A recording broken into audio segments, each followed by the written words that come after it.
Hey, everybody. Let's see, the sound working. Sound looks way too loud. Let's try and fix that. First off, all right, that looks a little better. Okay, yeah, that looks better. So, hello, how's it going, everybody? It is bulletin number 79.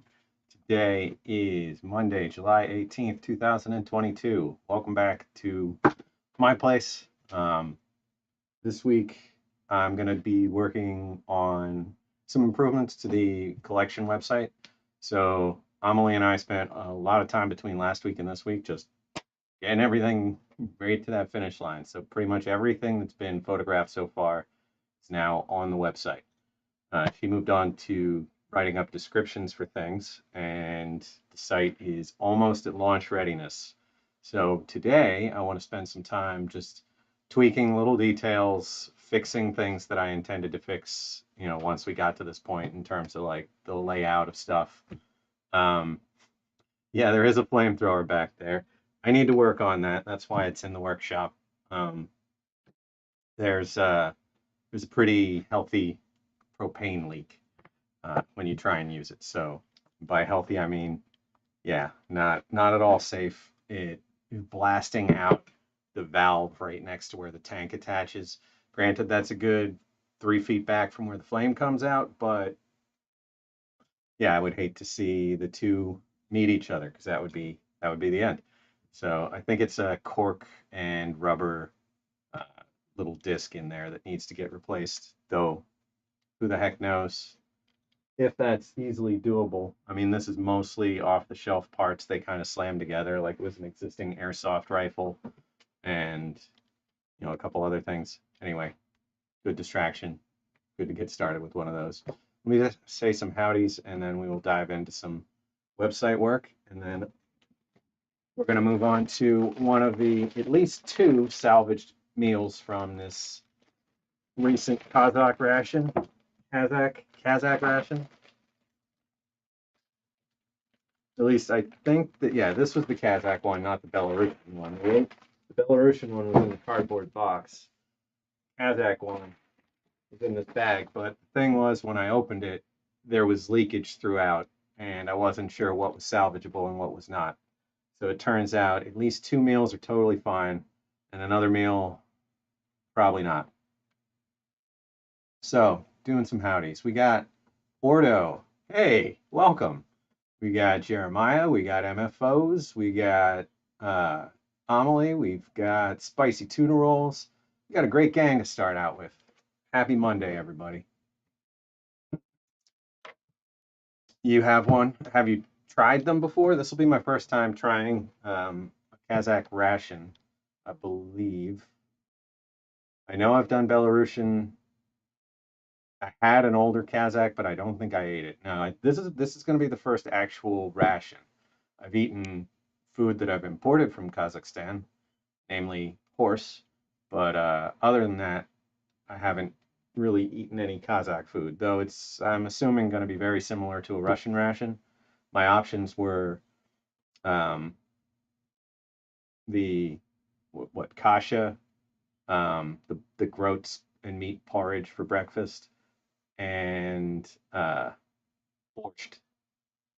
So like, oh, borscht and tushanka. So I was almost going to do the borscht and tushanka, but I'm going to be cooking on one of those little tablet stoves again up here. So the the thought of having two of those going or having to run two full cycles of it didn't seem as good. But I'm looking forward to that. So I picked the breakfast. So we're gonna do the boiled groats, and there's a can of something in there that I'm hoping Google Translate will be able to decipher for me, or that the front of the bag might actually. I think this might be a multi-language. No, no, it's not a multi-language bag, but that's looking tempting. I love kasha, so just the groat porridge. That's where it's at for me. It's greasy, it's salty, and it's very much like a barley kind of taste. Yeah, I've bought that guy's horse meat from eBay, and it's good. It's I don't know. It may be a taboo. There are places here that serve it, but not many. It's totally normalized in a lot of countries in Europe and Russia. I mean, or Europe and Asia, but it's tasty. What we eat is mostly cultural. I mean, in terms of where we draw the line between pet and friend and food. I mean, I'm fully aware of how fantastic pigs are, but I'm still gonna eat them, and it's like I wish no one had introduced me to the awesomeness of like pigs as pets and companions and stuff because they're smart and they're whatever, but they taste so good. Maybe someday we'll bioengineer something or we'll use labs or something and it'll actually be as good. And then I'll jump ship. I'll go to lab meat as soon as it's honest to God as good, and covers the same spectrum.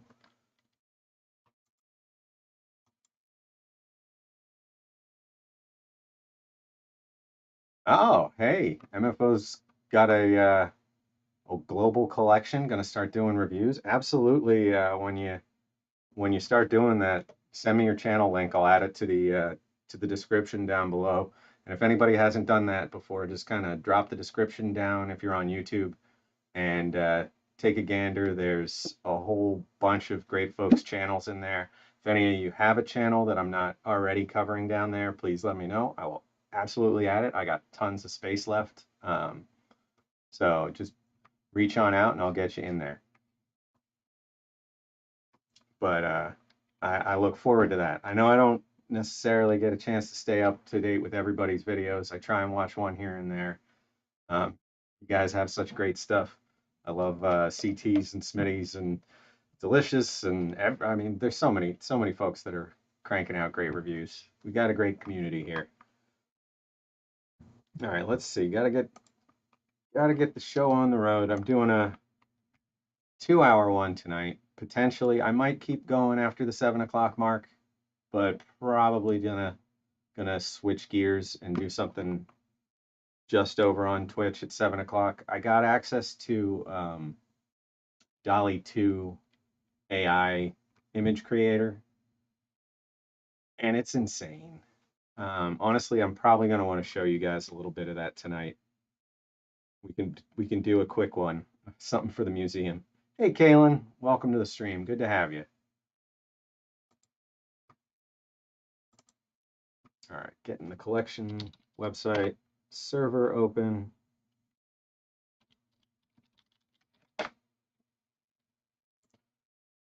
So for anybody that was hoping I was going to start at 3 o'clock, sorry about that. It was a very late start today. I was up late last night, haven't been sleeping right, and I unplugged the clock in my room the other day and just haven't hooked it back up. So when I got up, I had no idea what time it was and just kind of went back to sleep for a bit. So I didn't wake up till 2 today, and it was a little too tight to try and get everything ready and get a stream going. But here we are, gonna have some fun. Oh, I got to check that out. I saw the thumbnail for it when I was starting everything up today, Kaylin, the REIR. That's that sounds pretty good. Amelie, did you see that one? It's a lasagna.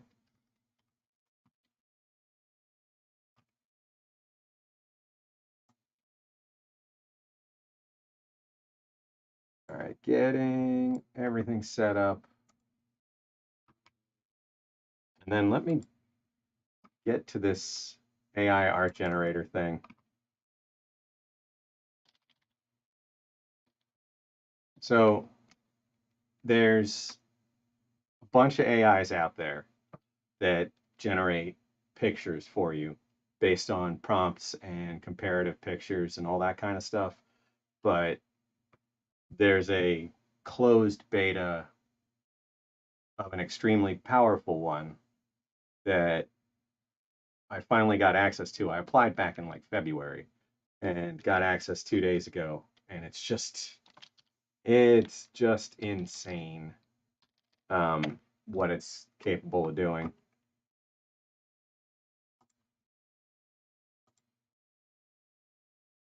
And it's fast. It's you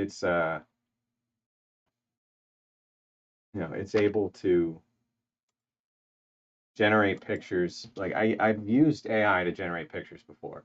And you know, a year ago I was using ones that took 5 minutes, 6 minutes to generate one picture, and it would be very small, and you would see it kind of iterate through all kinds of possibilities as it was meshing things together.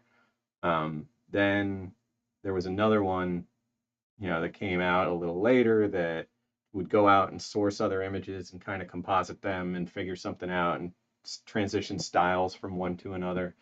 And that one took minutes, you know, and then we saw this year this thing, Dolly Mini, which is basically trying to emulate what I just got access to. And that takes 20 seconds, 30 seconds, and generates some small pictures. This thing in less than 10 seconds cranks out just mind-blowing work. So I'm gonna do one for the museum. See, do I have a username and password for this, or do I have a Google account sign in?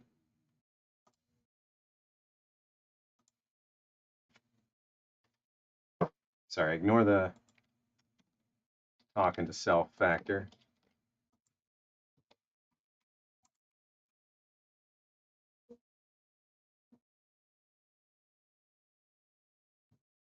All right, where the heck was this thing?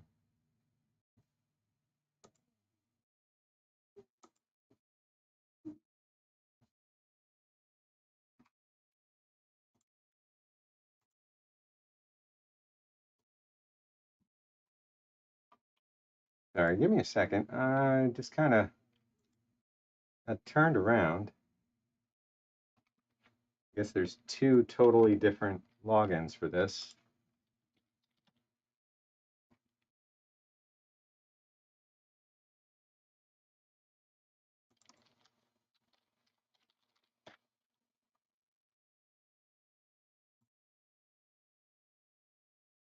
What?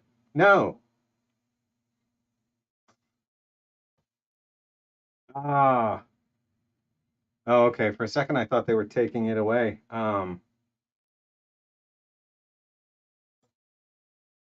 It almost does seem like they're doing that already,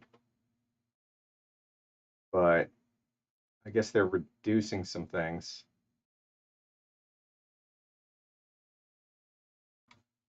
Ooh, scared me. I still haven't found the way in.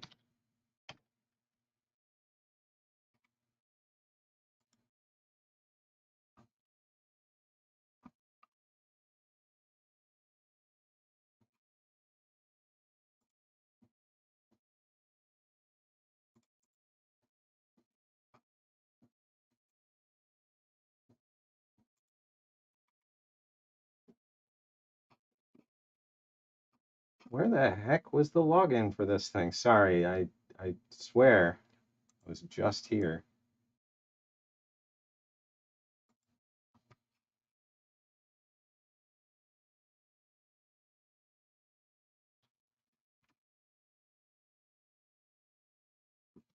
All right.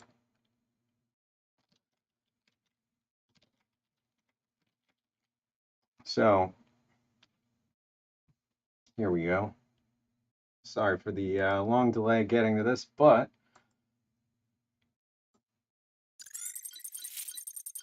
so the prompt for this was super simple, and it was because somebody showed me one that where they did this same prompt on one of the other engines, and it looked good. But this is Gandalf and Saruman frolicking on a beach, and this is what it comes up with in less than 10 seconds. It was just ridiculous. Like this one's claymation or something. Like I don't know, but we can give it any prompt and see what it comes up with. So we can say soldiers eating rations at the edge of a town in northern Europe.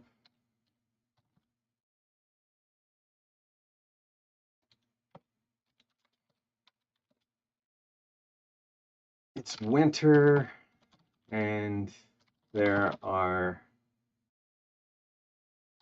jagged mountains in the distance. And we'll say photo, so it looks almost photorealistic. Photo of soldier. Okay, so bam, we're just going to type all this out, hit generate, and we're going to see what it gives us. Oh, technically I'm not allowed to show the reveal moment on stream. That is part of my rules with the with the project. Oh, sorry. I'm just supposed to make sure it doesn't do anything horrifying before showing it to the general public. So here we go. Oh my God. Like instantaneous. I'm blown away sometimes how ridiculous this thing is at what it does. And then we can take any of these and we can go with variations on them. So, well, that isn't soldiers eating rations. That's some kind of nightmare cars. Those are just Jeeps. All right, so this one was pretty good. This one was pretty good. Let's iterate on this one. We can do variations and see what it comes up with based on that. So it'll take that one picture and it'll generate out ones that say, okay, this was a good direction with the prompt.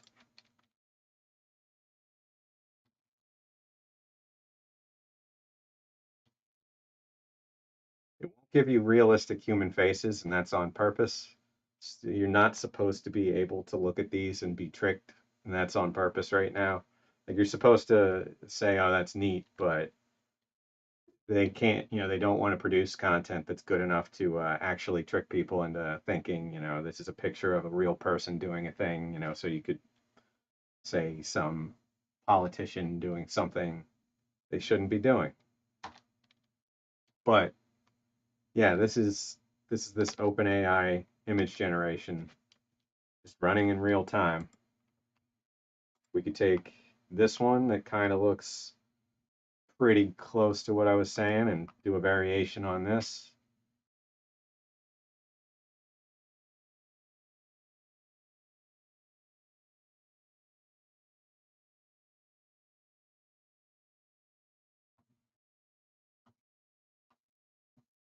Usually I do see like English only in chat kind of folks pushing stuff, but we're all just a gang. If you guys want to on the side talk in another language, I don't care.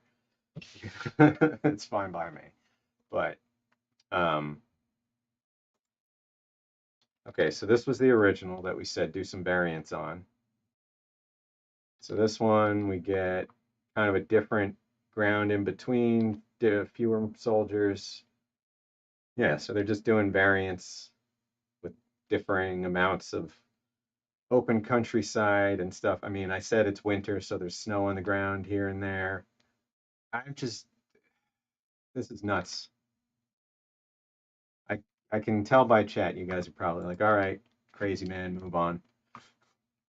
But for me, it just blows my mind that something's capable of doing this already. Where we're going to be in 10 years, we won't have to program environments is basically what this is going to be. If you want to build a video game, you can have an AI develop your entire city and terrain and everything, and make it photorealistic and base it on prompts. And, eventually we're going to have AI developing entire TV shows and movies and storylines and books, and it's just going to be normal. And it's not too far away. So this is, okay, wait, use wingdings. Let's see. Oh, as the prompt. All right. All right. Let me.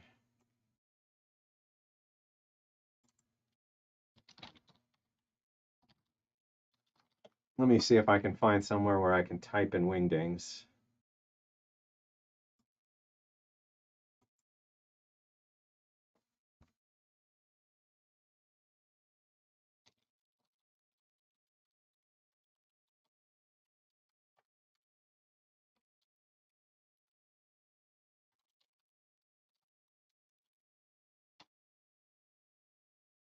All right, so we're going to do a hot air balloon flying over the ocean, but in wingdings, and we'll see if if it understands.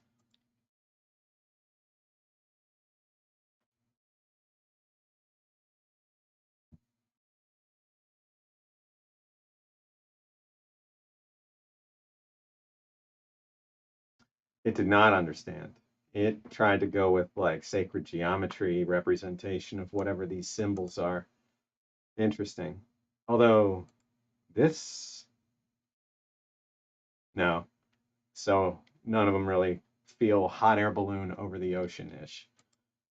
It's interesting what it came up with, and it's very, very varied. Like, sorry, it's extremely varied what it came back with.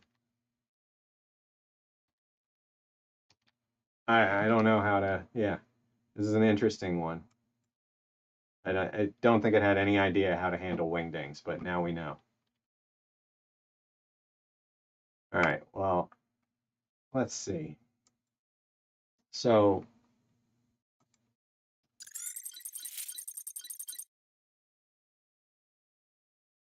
we're going to work on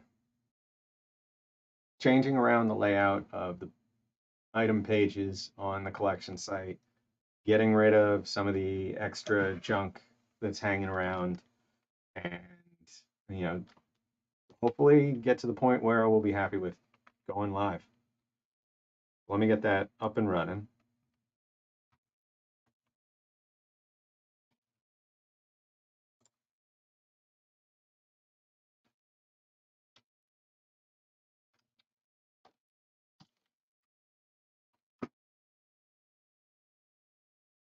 I'll take a look at the site first.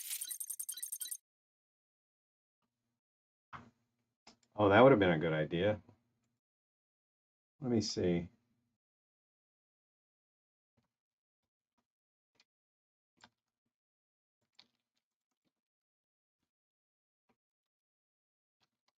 Photo of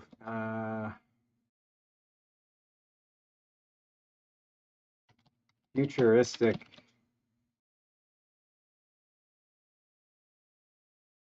Space Force ration. We'll just keep it simple. See what the AI thinks that rations are going to look like, you know, in Space Force in the future.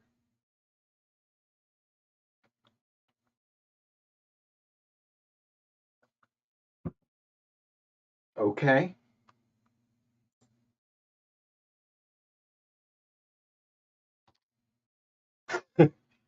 You're going to eat your gel and you're going to like it. I can't tell if this looks like food or wood chips, but it does seem food-ish. And I like the like mylar super reflective packaging with just random letters on it. Now we're kind of like looking inside a bag from the side, and it's got, I don't know, apple chips or something.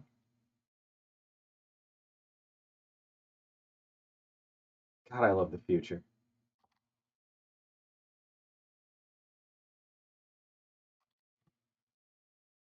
So what do we think? Which one was the best one? We'll push for another iteration on it.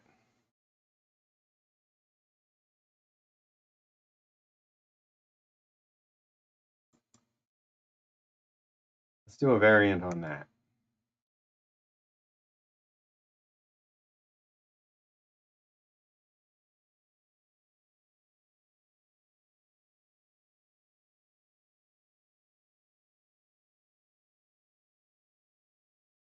Well, we didn't get much out of that. There's not really much to work with.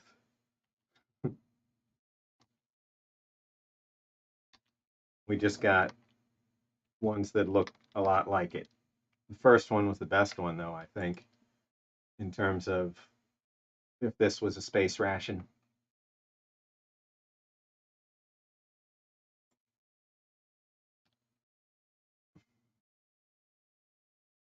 But I digress. Thanks for the idea, Kaylynn. That was a good one. All right, we'll close this out. So the site now has 985 items in it. We got to the point where we started adding cases. Gonna have to photograph a bunch more of those. Some of the stuff I'll probably walk back and take back out of the site.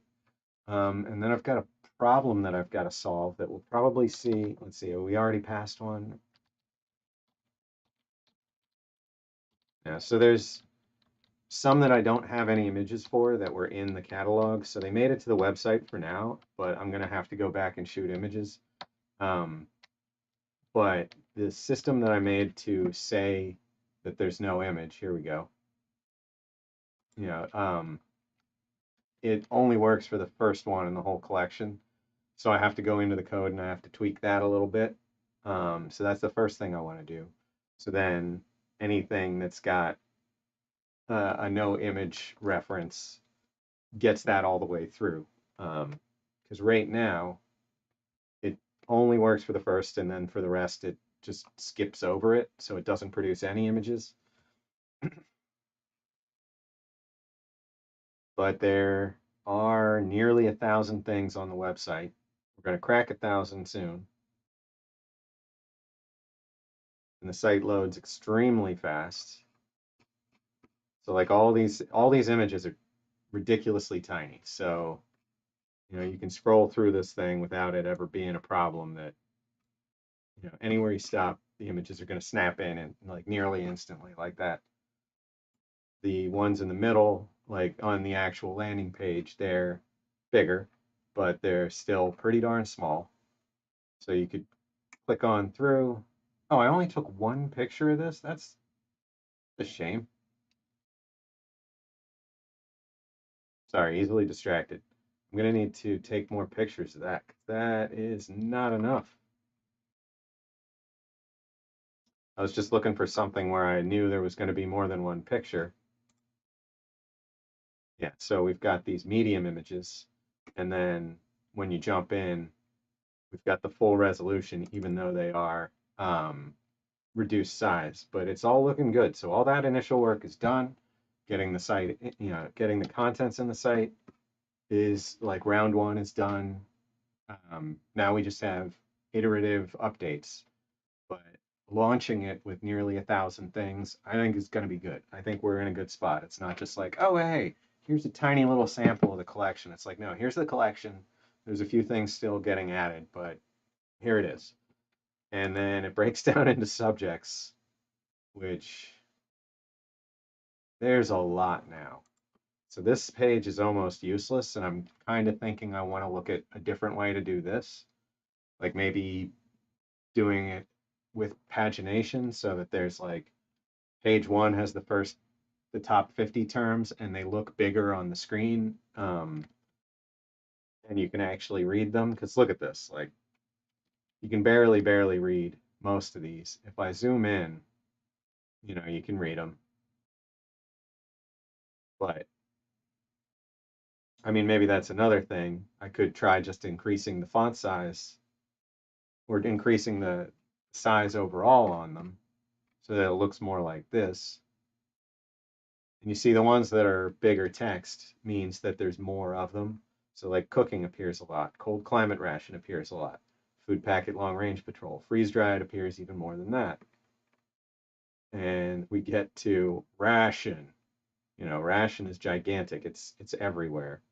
Space food, you know, we click on space food and we've got 40 items cataloged that have that tag. There's probably a couple things in the collection that are space food that aren't tagged with it. Yeah, so like I know some film props um, have that tag. You know, now, like speaking of film props, we've got all kinds of fun stuff. but I think we're potentially missing a couple of these.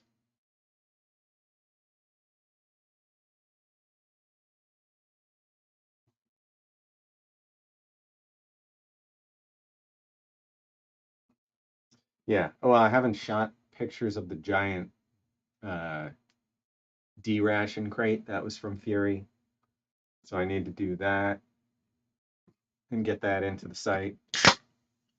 Um, I think this might be the rest of the stuff. We've got Europa report. Is why I was thinking of it because the space food. So we've got like these prep scissors, these empty containers, and this tray. They were all in the movie Europa Report in 2013. This XMRE was in a random episode of NCIS with Scott Bakula, and these M units were from Fury. This tropical bar was from Saving Private Ryan. Um, these cigarettes and bubble gum and K rations were also Saving Private Ryan. Uh, See, these cigarettes were Fury. The matches were Saving Private Ryan. We've got some ration booklets from ration stamp booklets from Falling Skies, a TV show. This ration card from Star Trek Deep Space Nine. So we got a nice little collection of film props so far. You know that are kind of like one of those crossover things. Like Space Food, I think, is a crossover to where there's a lot of folks that are interested in just general NASA and space station and space program that will be able to find these things and maybe care a little bit about the rest of ration history as a result. And same thing with like people who, love these particular movies or film props in general or something. There's some crossover there. So that'll be neat. Anyway, so the site is in good shape as far as the actual collection goes. Hey, Mike. Hey, Ben. Welcome, guys. Good to have you both.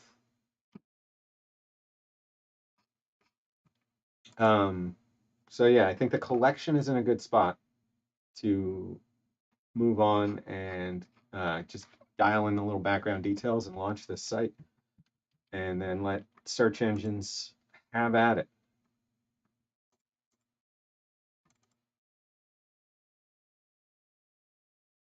These are all in pretty good shape. I kind of want to eat one.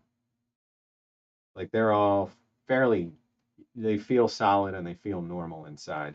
Whereas the first one of these that I ever got was a bag of dust. Like it is a bag of dust. You can squish it. It feels like you're handling a bag of hot cocoa, which might be a good way to try and eat it.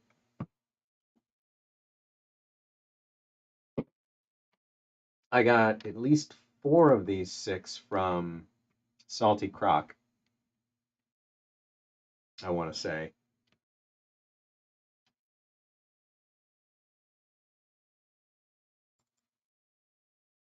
Yeah, the backs, they were 70 cents.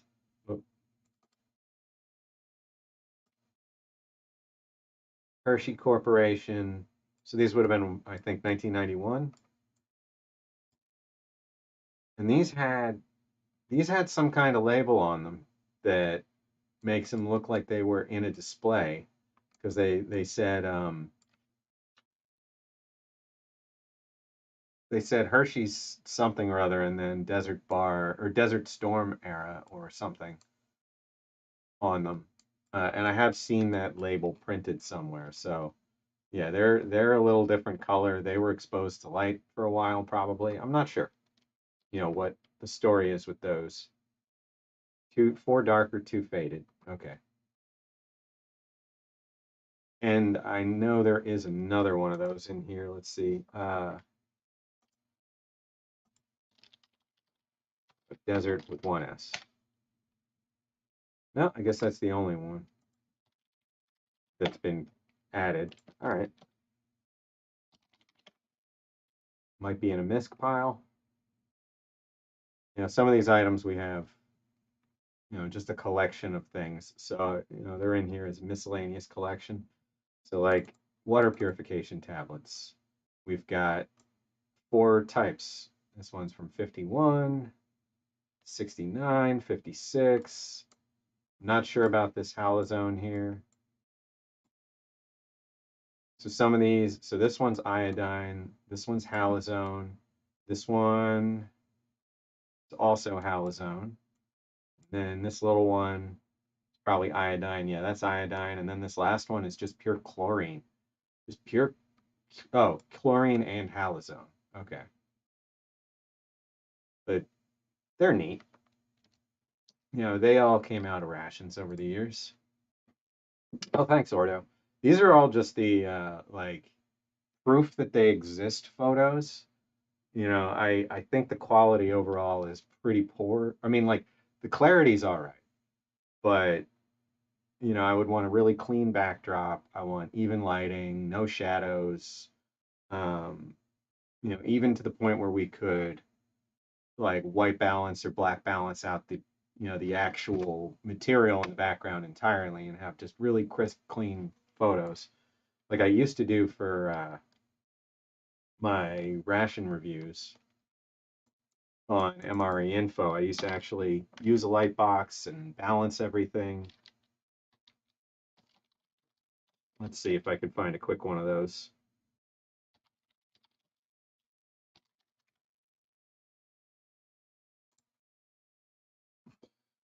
Yeah, so like this is how I used to do stuff to where I'd black balance, you know, I'd shoot on a black background and black balance everything out so it came out just like super, super clean and not super reflective and all that.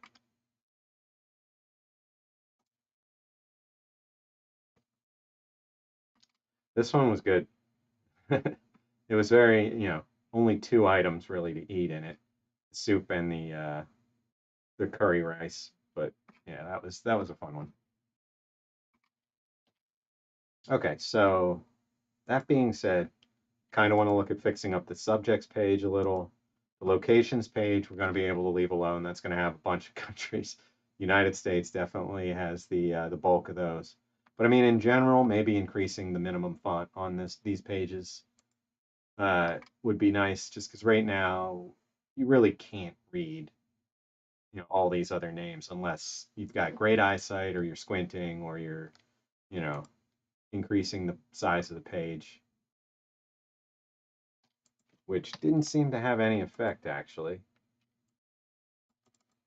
Interesting. Oh, there we go. So like if you blow everything up, you can read it, but that's not what my intention is.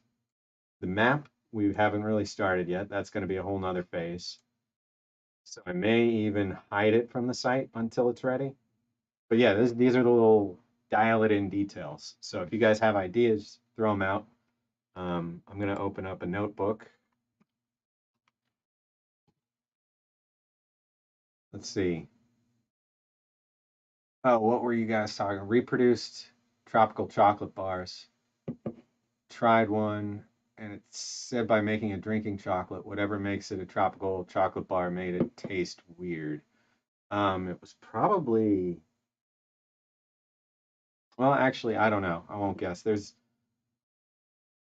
you know, there's stabilizers you could probably use that would keep it from being so susceptible to heat that might make it taste kind of chalky or give it like a film kind of. I didn't get to try those.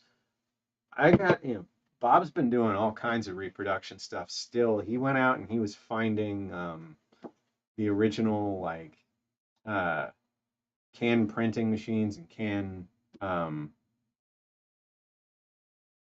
cutting or sealing or something machines for, oh, like the date stamping and sealing machines for actual C ration cans from the former factories, you know, that were making them in World War II to try and make authentic uh, not reproduction, because they wouldn't be reproduction. They'd be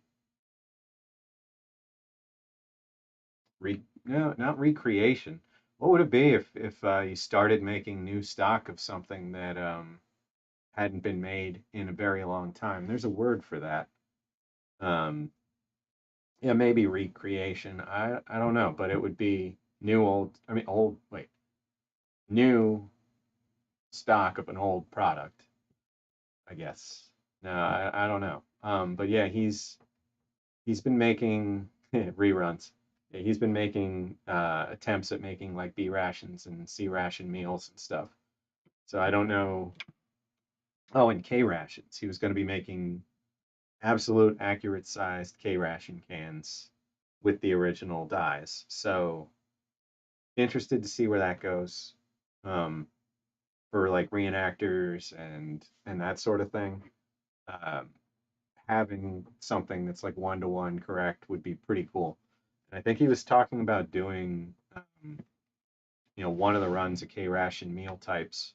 So that would be neat to see happen. He's had some pretty cool endeavors over the years. Granted, we're kind of lucky in the sense that like even if it doesn't necessarily pan out long term, we're tied in enough in the group that we tend to get to try them. Though I wanted to get my hands on some of his like Fallout and Star Trek rations and stuff. They were just a neat idea.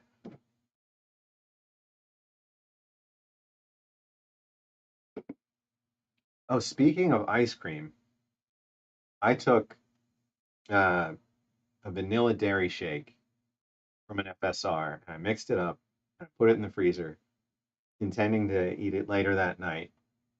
And I never, like, I've done this a bunch of times, and I never get to the point where they fully solidify. I always just let them get cold, and then I'm just too, you know, antsy, and I want to eat them, and I eat them well before they harden up or anything. This time I forgot it for like 2 or 3 days, and it was just ice cream, and it was great ice cream. So now it's going to be hard to eat them any other way. And I saw Smokey doing this recently, but then he takes them out and he lets them kind of melt a little bit, like for like 40 minutes, he was saying, or something, till they're like mushy again, but still like ice creamy.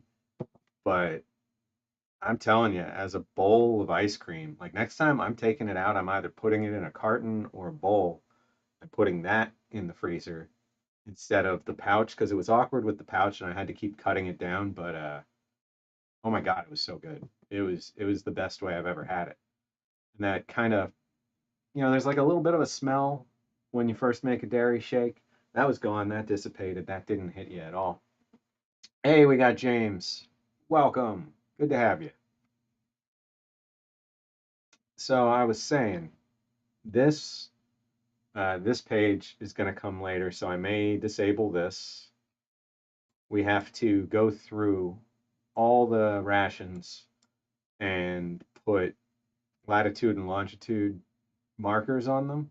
The idea with the United States was going to be to put markers on for each of their manufacturers' home cities so that we could see like all the places where rations were made around the US.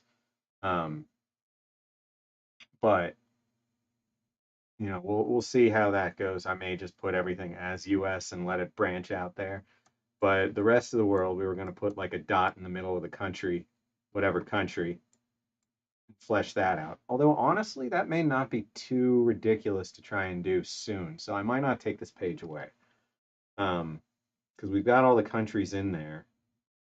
Yeah, I'll toy with that. Then we can kind of see the collection spread over the whole world. And that's what I want to see so that we can start filling in the gaps because there's well over 100 gaps to fill in. I mean, granted, those countries have to manufacture rations to be a missing dot. But I mean, for instance, I have nothing from South America ever, nothing from Central America ever. I do have South Africa, but nothing else from Africa. We have Australia, we have Japan, China, Russia, Kazakhstan,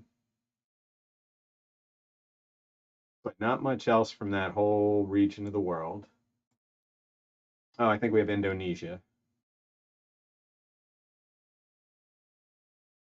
Oh, wait, what's happening? James is in the ER. What? What's happened? You all right? Hope all's well. Hope it's you're through the worst of it, at least. But yeah, I think that'll look neat with this all filled out. So that'll be an easy one next because just have to look up a point for each country once and then find everything in it. And then we'll be able to see, dots on the map. Well, that's funny. The more I zoom in and move around, it made the Ukraine one disappear somehow.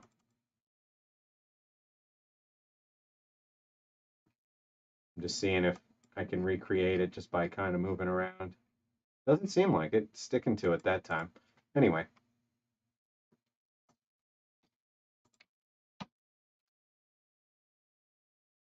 timeline unknown is the biggest category by a lot. There's a lot of stuff that doesn't have a specific year on it. And we didn't put like year ranges in here. I haven't tried that. I'm not sure how the system would react to that. So I might try that later. But everything that does have a date is fun to follow. As we go through World War One and Two and Korean War and into the late 50s and 60s and we have a lot more that fits into these eras, but it's just right now they don't have a hard date.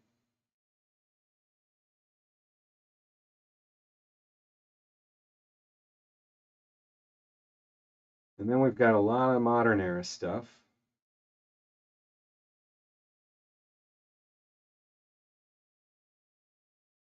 Up to 2016, 17. Yeah, we've got a lot of modern era stuff. Oh, I just got some first strike rations off of uh, Amazon again. They popped up, same guy. They're 150 a case now, which it's about as much as I would ever be willing to go. Free shipping, but um, they were made in May. Like they are from May 2022. How ridiculous is that? Like here it is July, and it was a few days ago that I got the case. So, less than 2 months, or actually, I think the day I got them was almost exactly 2 months later from production. That's that's got to be the newest rations I've ever had.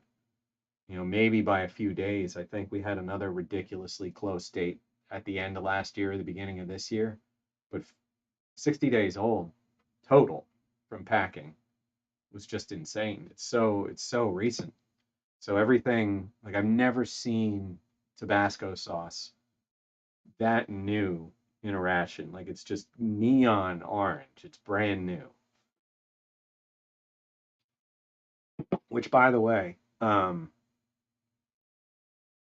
I think Smokey was wondering. But yeah, they are absolutely putting bottle Tabasco in first strike rations currently. Because I wasn't certain from the previous set because I'd eaten them already. But now that I got these, I can say for certain bottles of Tabasco still in. We've got until 2024 under the current contract before they stop including bottles and start phasing in powdered packets. So I have no idea if the powdered packets are going to be from McElhenney or not, but you know, I'm hoping they are. I'd like to see something interesting. McElhenney being the company that makes Tabasco brand hot sauce. So the idea of powdered hot sauce, it's interesting because like hot sauce is usually, I mean, the stereotypical hot sauce is going to be cayenne pepper and vinegar. There might be other peppers in it. There might be other spices or other traces of this or that, depending on who makes what. But for the most part, it's cayenne pepper and vinegar. Is like Louisiana style hot sauce, which is the most prevalent in the U.S. Um, there's a review with the powdered stuff. Oh, I'd like to see that. Um, so I guess you would reconstitute with water, which seems weird. Like you add water and shake your hot sauce back up, or you just put the powdered hot sauce on the food. because I guess if it's dehydrated, there'd be some essence of the vinegar still in it. It's an interesting one to figure out, because it's like if it reduces back down to just the cayenne pepper, then is it just cayenne pepper? But if it's reduced with the vinegar somehow, I don't know. That would be interesting. Dried Tabasco sauce as powder. Ooh, I got a second one of these. So this one was the one that Steve ate and reviewed. He sent to the museum years back. So it's got like empty boxes and empty packets inside. But this new one is also opened, but has its full contents. That is sitting at the museum right now, actually. Yeah, that's sitting at the museum. So I'll mail call that the next time I'm in there. That'll be a fun one to see. You know, these unknown date, I thought they were like 1991. I'm not sure, but they're in that era. All right, we're getting in the weeds. I need to start working on the actual site. I say that and an hour's passed and it's about time to start eating food. You know, maybe this episode is just debuting the site. We'll try and fix this snow image thing, at least that. Garlic in the recipe. Is someone with a freeze dryer could powder it? Steve's got one. I wonder if he's tried. All right, let's take a look at code. Minor injury. Well, good for that. We need Sticky to make a spoof Russian invasion ration, aka a Red Dawn ration. Yeah, the Russian invasion rations are apparently just 4 and 6-year-old boxed Russian rations. Same stuff we've been seeing, though. I wouldn't really trust Russian stuff at 4 and 6 years old the same way I would US by any means.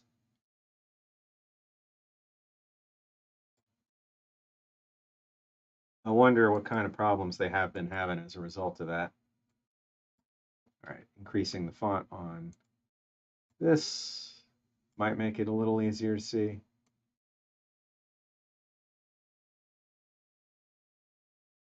There we go.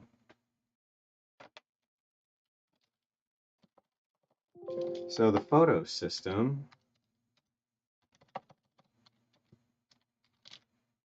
Oh, I don't have super calming music going.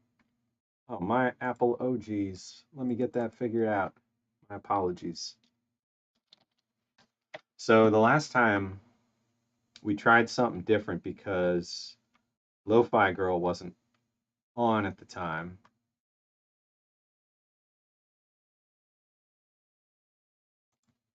And I got hit with a copyright strike and a bunch of audio got deleted from the stream. So let's see. Lo-Fi Girl is back. And we're gonna go ahead and use that. Just gonna mute the TV.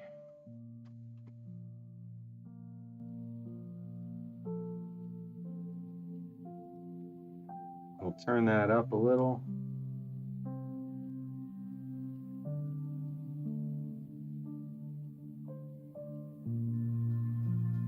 There we go. Yeah, Lo-Fi Girl's back. I shouldn't have any problems here. They own the copyright to all of their stuff. I don't even know, like I could probably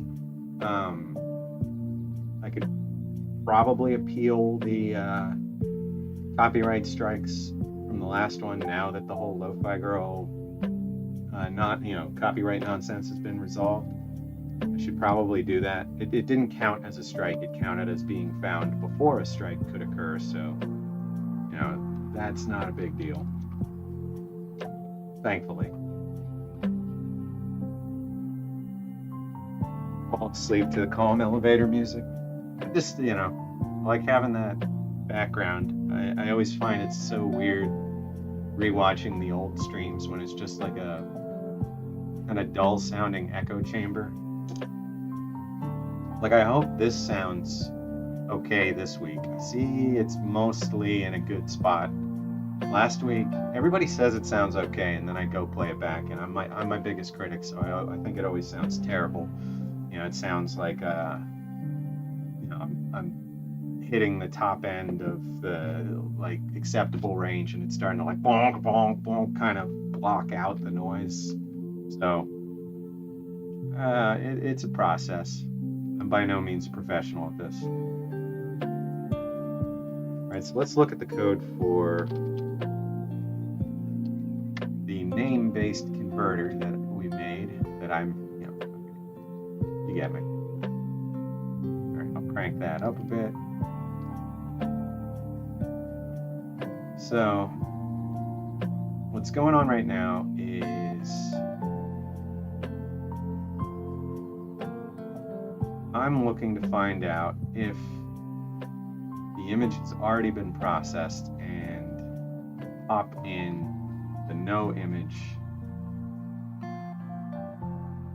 piece if it's not. So the thing is, the script that I wrote basically going to look at a spreadsheet of processed image names and say, have I done this one already? Cool. If I've done this one already, just output the file names already. Don't bother, you know, grabbing this photo and converting it and doing all the extra background work. Just put out the file names.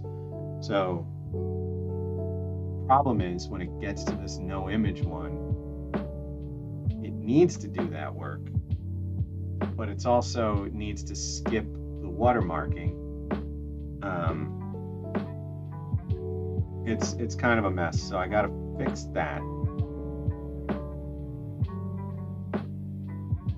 Because it needs to make a version for every collection item that has no image. Right now there's only like 6, so this is a bunch of work, you know, for not much gain, but in the future I'd like to know that it just works. So first thing we're doing, yeah, okay, so right here we're looking for only process an image if it has not been processed before. And it's checking to see if it's in this array. So what I have to do here is say, or if its name, you know, or so if it's not an array and its name is not noimage.jpg. So we're going to go with, so we set this to primary image path. So if primary image path is not in the big array of processed images, and primary image path doesn't equal no-image.jpg. So if it meets those criteria, it's going to generate, which also means that every pass through, it's going to regenerate those images. That's okay, because there's not a lot of them. It'll only take a few moments. It's only 1 per, and they're small. So right here, what we're going to do is, when this triggers and it's no image, we're going to write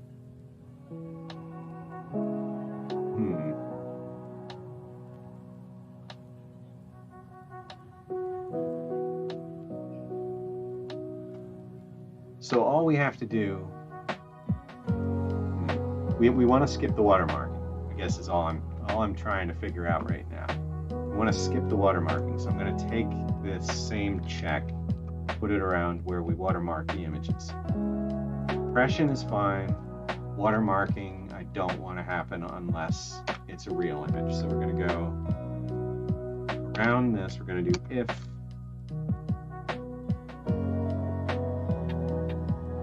the wingdings from earlier. So if primary image path is not noimage.jpg, then run this extra adjustment on top of the image. Otherwise, just don't. So right now we're looking pretty good. It's not gonna watermark it. honestly, I could probably do this. No, okay, I do want to.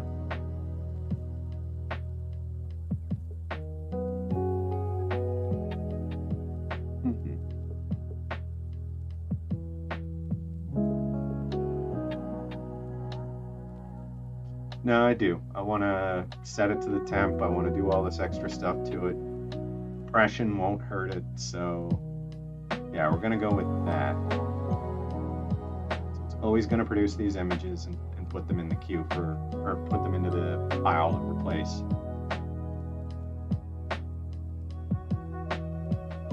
So that might be all I have to do here to make this work. So we've got, let's see, back on the site, let's find all these no image ones, which I think the easiest way was in timeline, because we see everything, tiny little icon, and they jump right out like that. I can't believe I don't have a picture of that newspaper. I didn't really take much in the way of pictures of the paper stuff when we got there because it meant handling, and every time I unfold and refold those 100-year-old newspapers and 100-year-old magazines, you know, little pieces break off, you know, little pieces get a little more creased, and there's only so much left in terms of manipulating those, and I'd like to keep them in as good a state as possible until like we can really scan them like really well and turn them into a permanent record of what they had in them, because they're great. You know, the other thing is I could probably reach out to the newspapers, but the thing about like microfiche and old copies, like if you get a copy from the military of a book they produced in the 50s or 40s, all the pictures are going to be garbage. They're going to be mainly black. Like all the fine detail, all the grayscale will just be black, because the like mimeograph machines at the time, they just were not good at, you know, taking copies of things. So your digital, you know, your microfiche copy, your long-term storage copy would lose a lot of the fidelity of the original, and that's a big reason why I have all these paper copies of things and try and get my hands on paper copies of things like the Army Baker and, you know, Ration procurement and all that stuff from World War II, because eventually we're going to get a really good book scanner and bring all these things, you know, fresh digital copies out into the world and have a lot of fine detail in terms of the pictures, and scan and OCR the text so that we can search by that text throughout everything. You know, Google has a lot of that handled, but they don't have copies with great pictures in a lot of cases, so that'll be neat. Anyway, I get in the weeds so easy. All this stuff is so much fun. All right, looking for these broken ones. And I'm looking for the no image one, but I probably missed it already, because we want to test that fixes the watermark. Here it is. Oh, here's a bunch of broken ones. I'm just going to make sure that all these are fine once we run it again. So you see all of them right now have these broken image, but this one has this, but then you go to it and it's got the watermark. Just like the watermark's based on the images being a certain size. And this can't be blown up to that size, so it's because I don't have any process that makes things bigger, just smaller. Yeah, I'm keeping you in suspense. It's going to be another, hopefully just 2 minutes, and then we're going to jump over to food. Okay, so we've got everything that's broken right now opened up, and we are going to run. We're going to run this.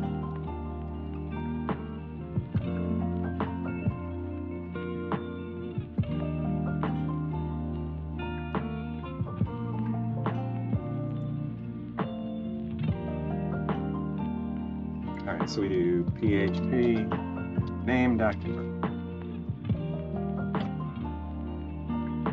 That was fast. So the ones that needed reprocessing, they either worked and it happened insanely fast, or they didn't work at all. So we'll find out. I would assume because the images are so tiny that it's not going to be the same as grabbing a 4 megabyte image and compressing it and changing it and all that.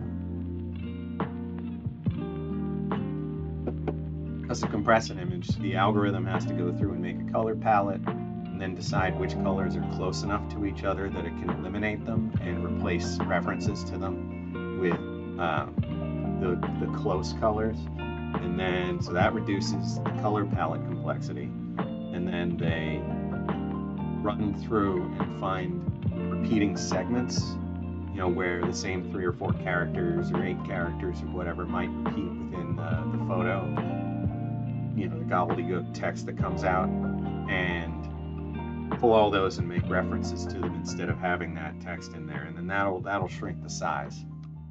So right now we're just waiting on this to deploy the website, which takes a couple minutes since it's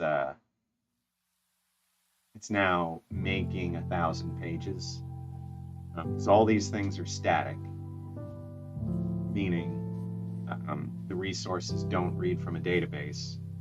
They are done. They're there. Every page that we go to on the Ration Museum site is a complete page by itself that could be taken and just put on its own with the images and would run. It wouldn't need anything else from the site to exist, to work. And the reason that I did it that way is because Google and the internet these days care a lot about speed. And if this thing isn't going to get updated, you know, 20 times a day, every day, then doing it this way means we save that extra, you know, fraction of a second, you know, or closer to a full second of getting the data from a system, bringing it back, adding pieces together, doing all this like calculation to make a page and output that. So this is taking a little bit of time, but as soon as it finishes deploying, then we're good to go.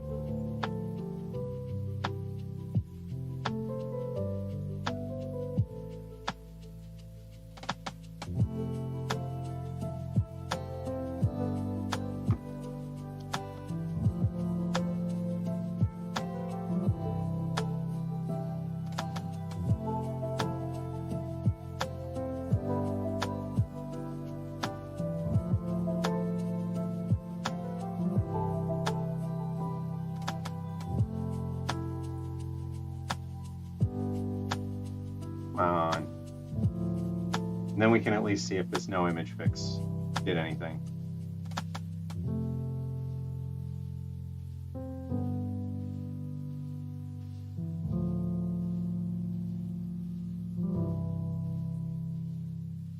So if the name, oh, I did this wrong.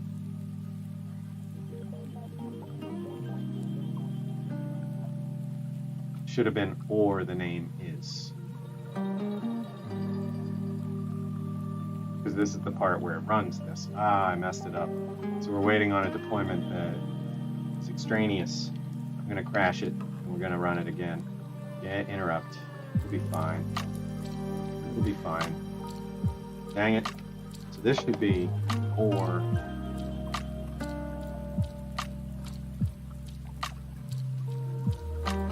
If it's not in that, or its name is no image, then we do want it to run all of this. And then down here, if it's not no image, then we want it to watermark it. So if it hasn't been processed at all, or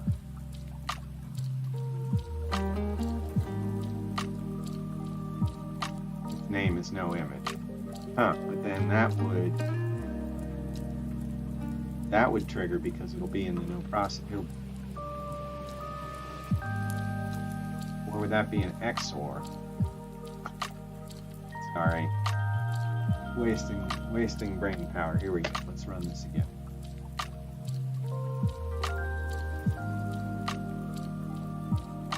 And then while that's going, we're going to go ahead and start looking at some food. And so we got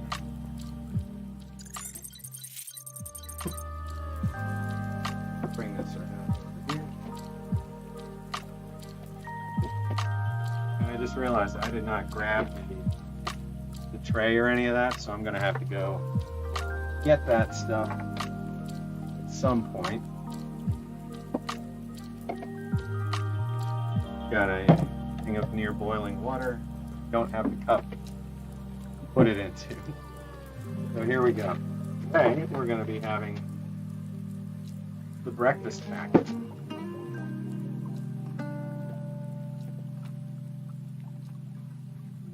I'm going to be using a Lithuanian stove because we didn't need that during the Lithuanian ration review, since that had the it had both stove and the flameless ration heater. And that flameless ration heater is awesome. That thing was hot, crazy hot, boiling very quickly. So let's see, I need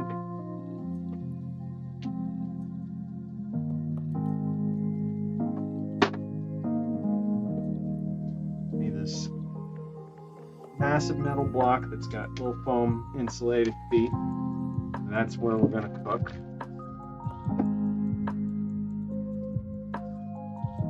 Open this up. We have got a package of crackers or biscuits of some kind.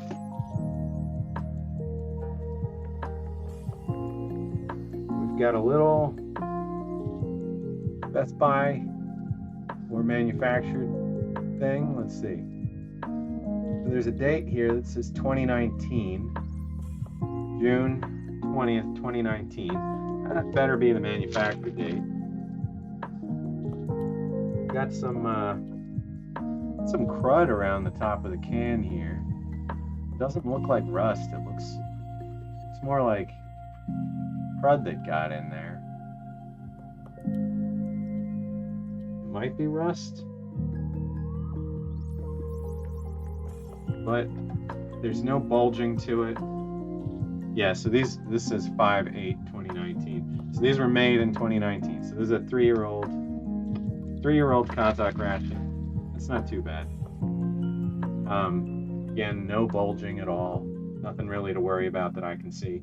So this is, I mean, there's a dent in it, but that doesn't mean much. If there was a dent and bulging, that could mean that the dent caused enough weakness in the can that some air got in there and process of decomposition started, or some bacteria started, or something like that. So we've got the kasha. We've got 3 packets, and the CAXAP I know is sugar on Russian, when I see it on Russian packets. We've got a couple different languages perhaps, or maybe just a lot of information.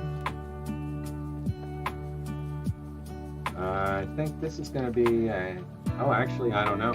When I saw this, through the packet, I was thinking a hand sanitizing gel, hand sanitizing wipes. This is some kind of gel material, so, or something liquid at least. So this might be a topping, this might be still some kind of cleaner, not sure. The package itself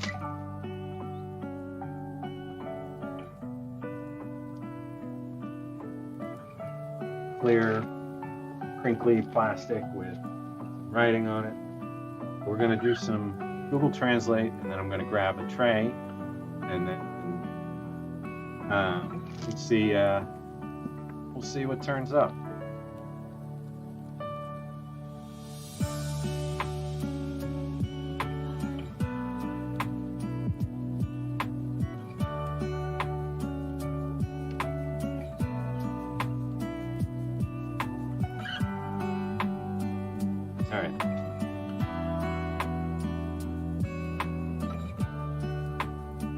think it turned out that it worked best if I took a picture and then translated the picture, but it looks really neat when it does it live. So let's see if we've got Kazakhstan, because it'll probably translate okay from Russian, but okay, we got Kazakh. All right, so let's see what we can translate here. So it's best if the thing you're translating isn't also moving.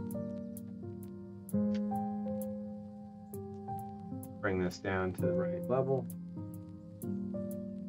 So it says beef underneath where it says kasha. But the curve of the can, pearl, let's see. Oh, just big A. At least it looks like it's working this time versus the last time we looked at this and everything was just turning into kind of empty blocks. All right, let's see.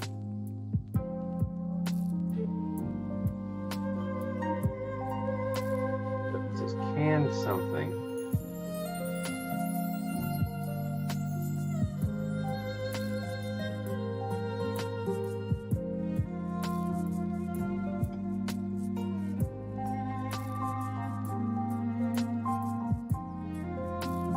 The camera to focus.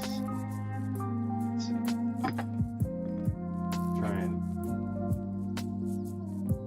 there we go. Canned meat canned meat eating. Okay. That's interesting.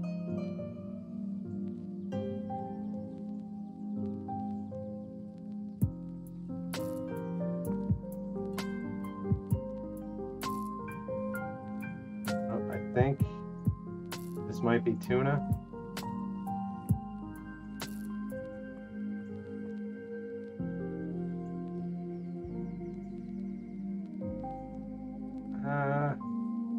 I don't know.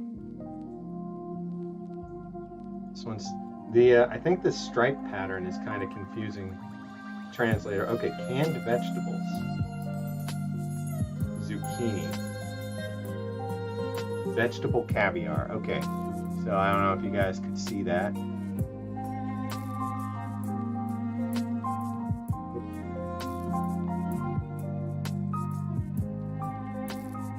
There's vegetable caviar on there.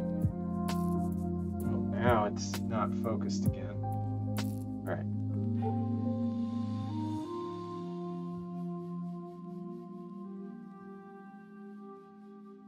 Yeah, vegetable caviar. All right, so that's what that is. Now, what the heck is this thing?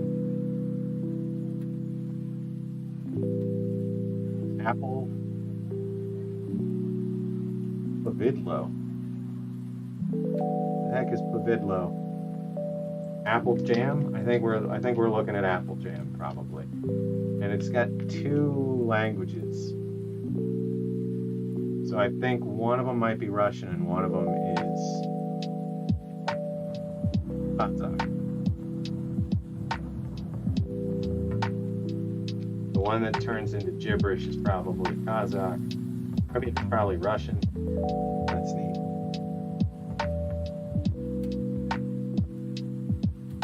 Public Armed Forces. Silly Republic is what it said for a second there. All right, so we got apple jam, and then we've got white sugar. Yep. Okay, so one set of text is Russian, one set is Kazakh. We've got white sugar. This already says beta tea, so this is in English. Black tea, selected quality. Beta tea. Doesn't have a country, but interesting to see a entirely English, no Russian at all, or no Kazakh at all product in there. And then we've got these.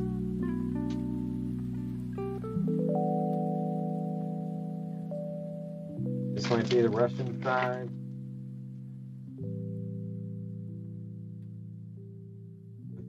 So we've got army ski. We got army bread. So it basically says army bread. Not ancient. It says ancient down here. Ancient.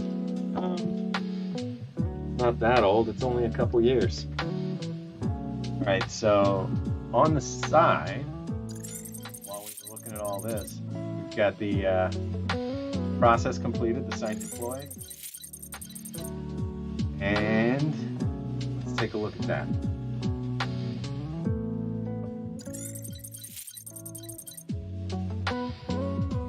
Alright, so all this stuff was broken before. Let's see if it's still broken. Ooh, look at that. One by one, just reloading them. It's looking like it should. Now let's do the big test. See what happens. There we go. We don't have the watermark. Now let's just check a bunch of them.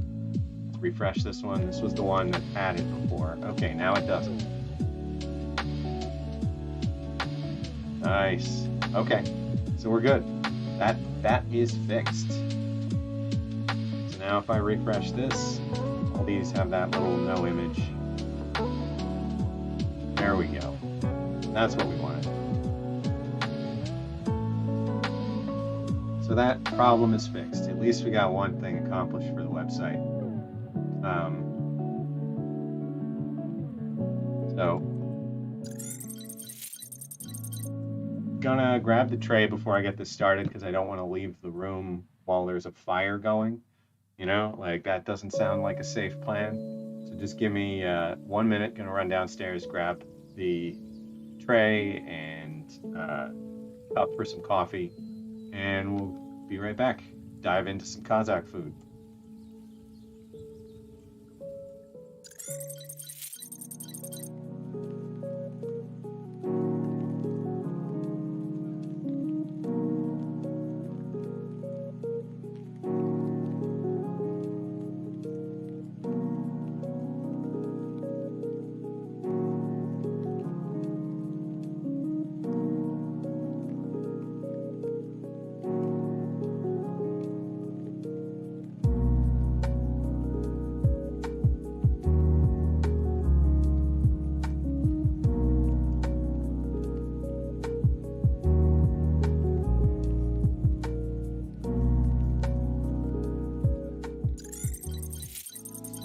Oh, hey, I actually didn't go grab the tray yet. I had a thought that chat seemed broken, and it is.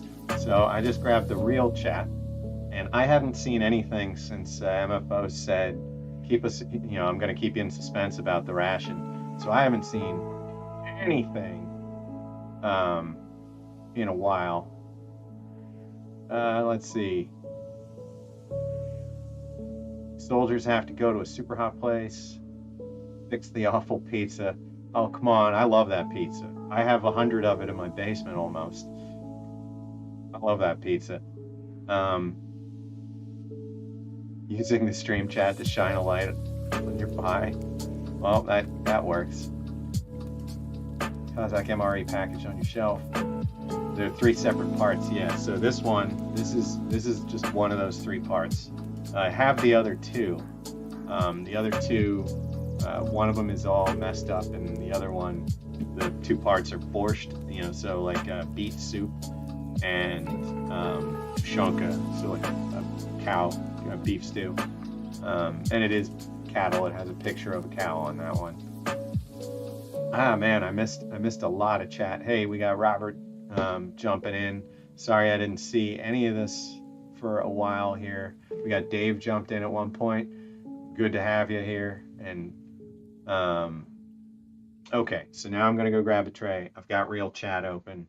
Sorry about that. I probably missed a lot throughout the thing. And it's not even just top chat, like Restream lost track of chat entirely. So, oh well, figure it out later. Heck, even that, yeah, I'm looking at the wrong stuff. Okay, so I'm gonna go grab a tray. Be right back.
Okay, so we got Rock or Something jumping in. Howdy, good to have you. So MFOs, here's one of the other parts. So we've got our can of borscht and see, not a horse.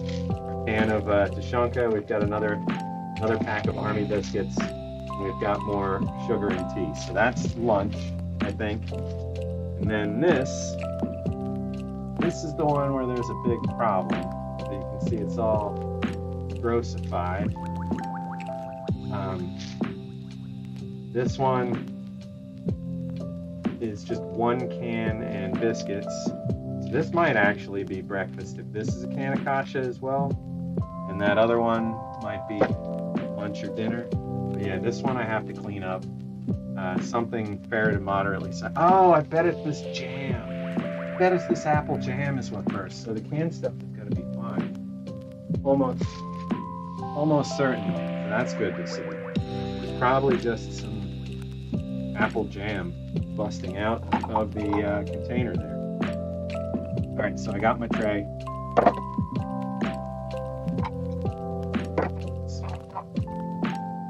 Turn around.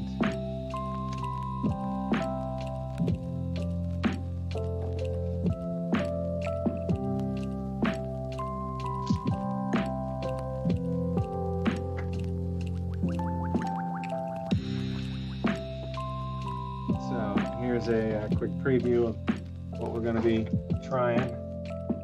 We got a nice spread here. We got vegetable caviar, which would be those little like green pearly thing. Let's see. We've got our porridge, our beef porridge with groats. We've got tea and sugar, and then biscuits. army bread chunks and apple jam.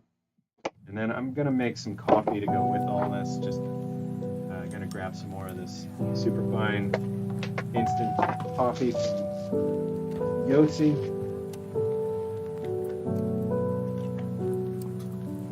So I'm just gonna spoon out a nice amount of that. It's just so fine powder. Get that going. And then we will start cooking this entree over an open flame.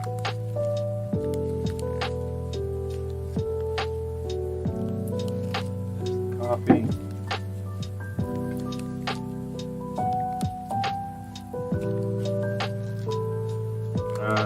Actually, I'm going to throw in one of these packets of white sugar.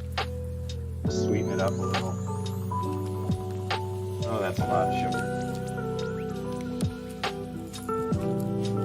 So there were two. I got two of this ration at the same time. One had a leak inside, one did not. And the one that didn't is the one that went to the museum long-term collection. The one that did is the one that I intended to eventually try and clean up. I'm gonna bust out our black tea. Beta. I'm gonna make. They give us a ton of sugar, so 3 in this would just be kind of insane, but we'll go with 2, which is pretty crazy. But hey, maybe they just really like their tea super sweet. I don't know. Gonna add our near boiling water. Love that it's still steaming after spending 2 hours in a thermos.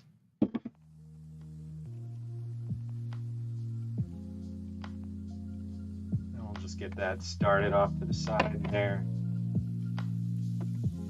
And now we'll move all of this so we can set up a stove.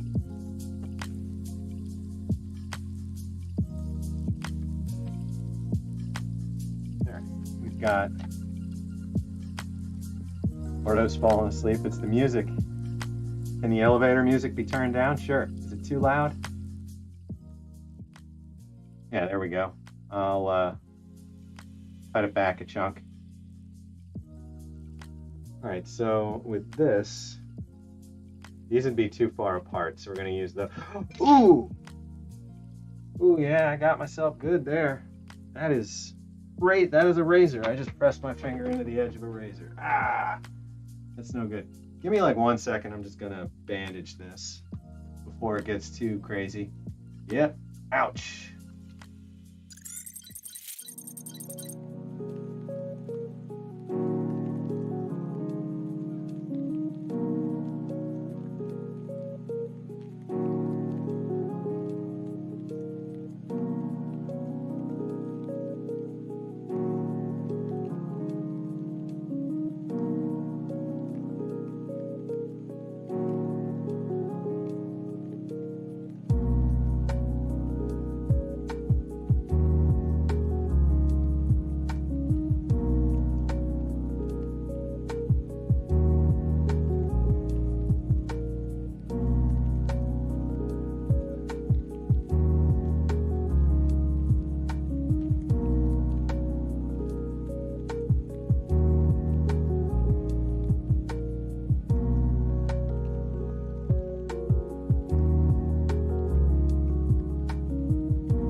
Okay. Yeah, that went deep. That went deep. That was bleeding like crazy. So basically what I had done, I grabbed this and I went to push down with some pressure right there, and it just went right in. So I'm gonna grab from the side. These are insane. I have never really tried to use one of these Lithuanian ones, and that was unexpected. It was very, very sharp. I just got to be careful where I put pressure, because this whole edge, straight up razor. Like, this could be fashioned into a number of weapons, should you have to. All right, so the idea is, okay, looks like it's gonna be all right. It's sitting on here, get it nice and stable. Gonna bring these sides in a little, get a more stable foundation for the can. There we go. And the can itself, I'm going to take the top all the way off.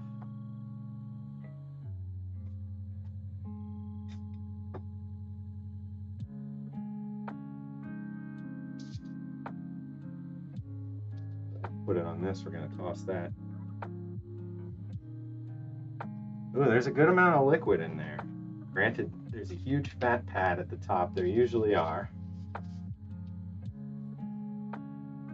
Like I said, I love these because they're so greasy. Some people may go the opposite route.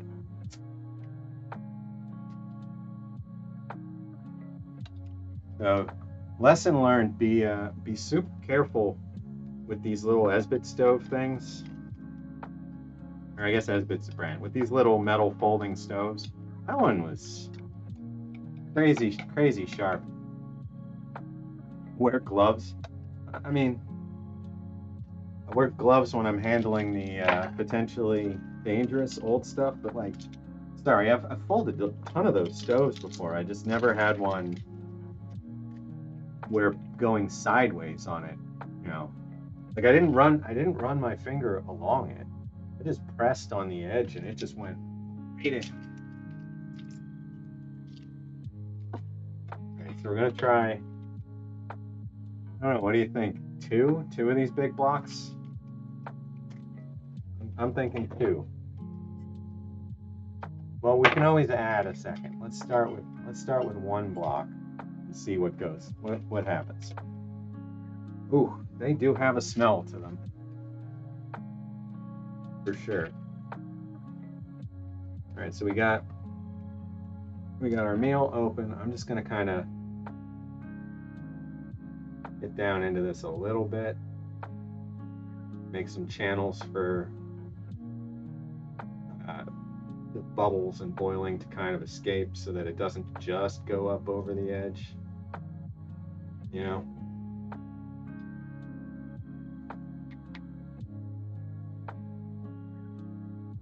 All right, so there may be a little spillage. We'll see.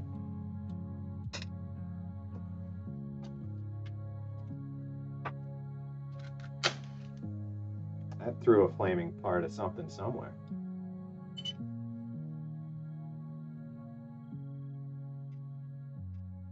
I think you guys have heard me before, but the Russian ones I like just because they have a striker right on them, like on the fuel brick.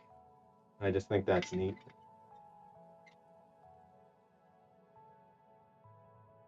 Oh, we got some heavier rain starting right now. Maybe even hail. I hear some heavy plinking on the roof. Right, we're gonna pop this right down and we're gonna see what happens. You know, we're intermixing Russian and Lithuanian right now, so heck, the label might catch on fire. We may get all kinds of unexpecteds here. Already hear it bubbling. Bottom's gonna get really burned.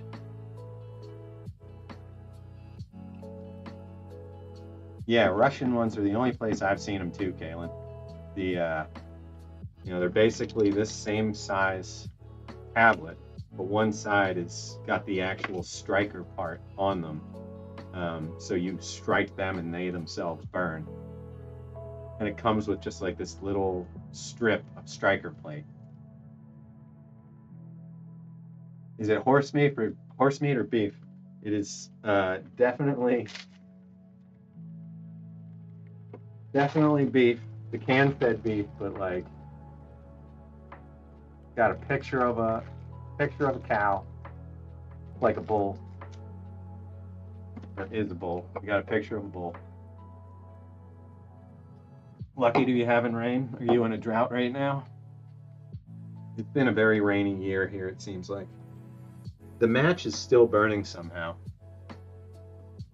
It just got to the end. I don't know how that's possible, but the match burned that entire time. I just looked in there. That's pretty crazy. All right, we got bubbling coming out already. I gotta be careful, the can's gonna get really hot. All right.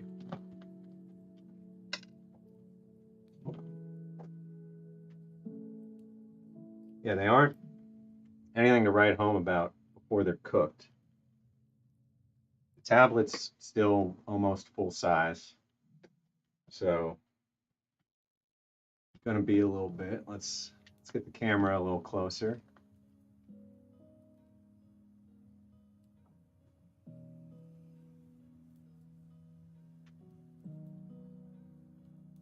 Maybe even tilt it. This base gets very, very hot.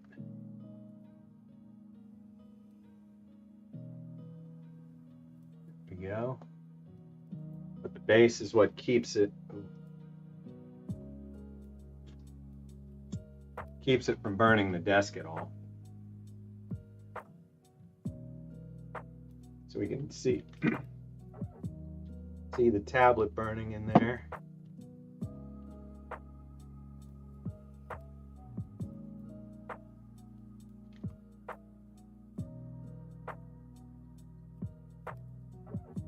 All right, while that's going, I'm gonna, oh wait, let me try the tea, the part that's actually part of the ration.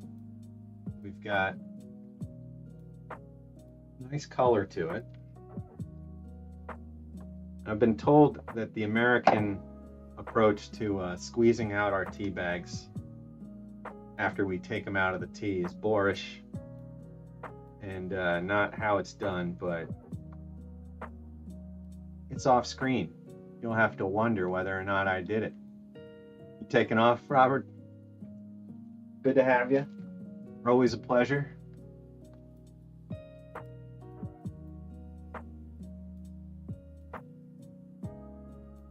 You have to water your lawn. You shouldn't have a lawn. You Zoomers.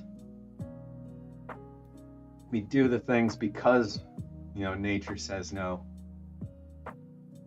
It's man overcoming. That's man overcoming nature.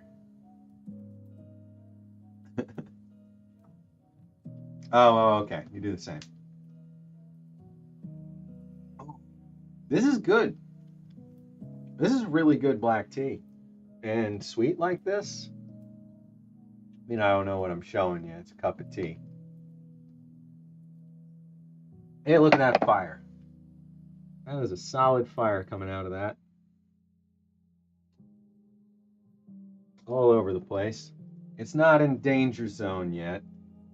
The label is burning a little, but not much. Why is that fire coming out quite like that? Tablet could get nudged. Just gonna nudge it a little. Oh, by a little, I mean a lot. Just kind of scorched up my poor scissors. Oh, now it's coming out that side. Should have seen that coming.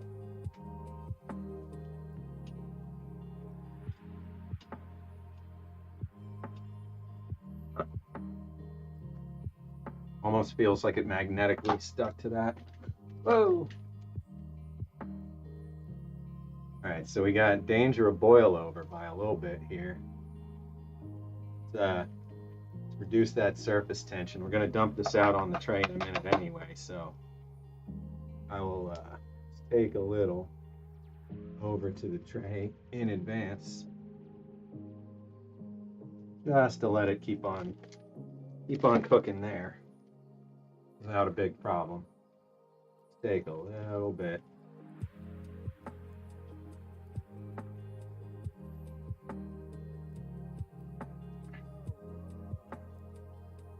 Yeah, we're looking good. One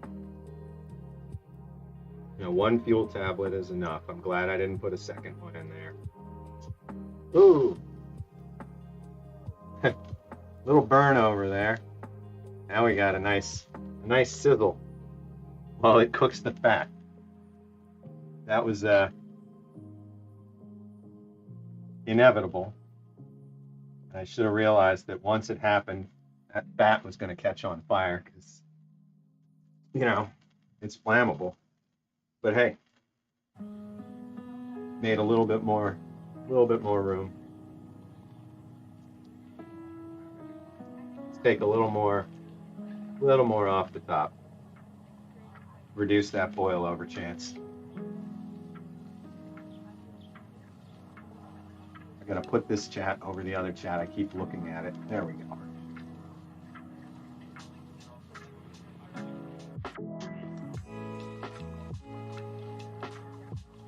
Nope, that's why I didn't do that. Okay.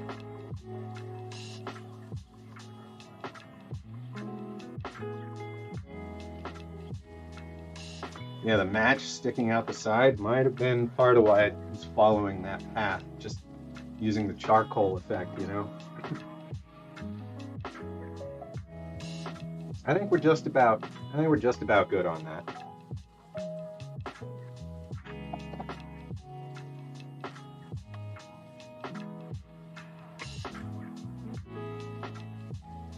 Yeah, I think we're gonna call that good. There's still a good chunk of pellet left, but music went loud again. I think the next song might just be louder. I'll turn that down.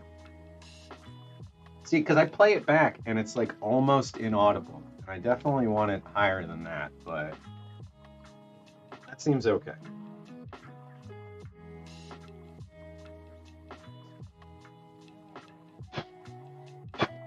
Nope, gotta get closer. Let's get that over there.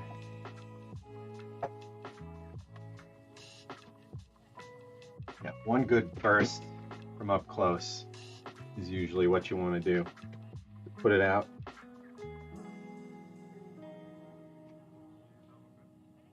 All right, now I'm just going to figure out how to pick that up without burning myself.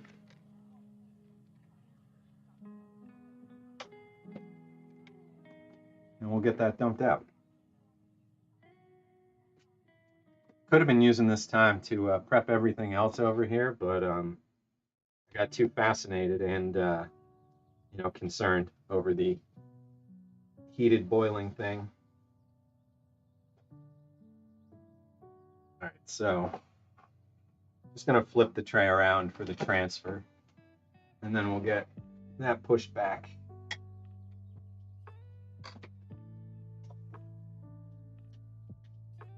All right, here we go. I'm gonna try using 2 big wads paper towel to hold this. Extremely hot can.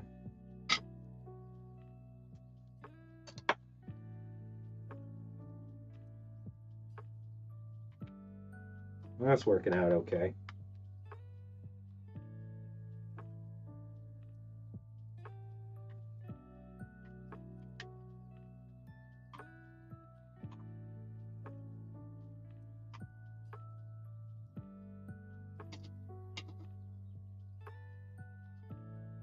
We'll push this out of the way. A little bit of spillage. All right, there we go.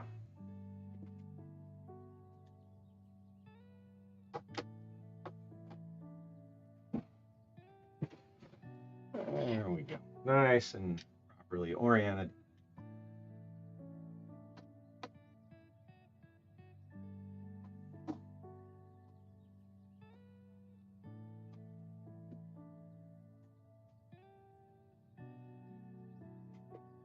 So here we are. How many limbs have been damaged? Just the one. Yeah, just the one finger.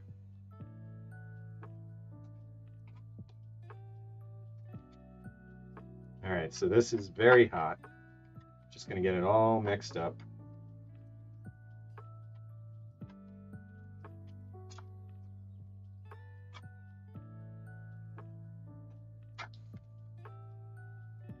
That looks pretty good.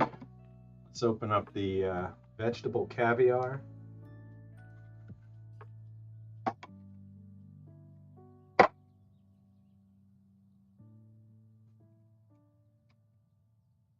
This is an extremely tough can to open.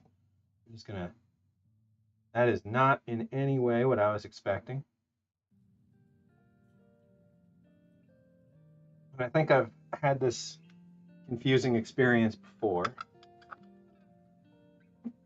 Hello, kitty. Yeah, that is a red near liquid, or kind of, certainly not like a pate. We're gonna open up these army crackers. Oh, cute. It's like oh, I was gonna say there's a little tray in there, but no, there's just like some kind of band around everything. See that?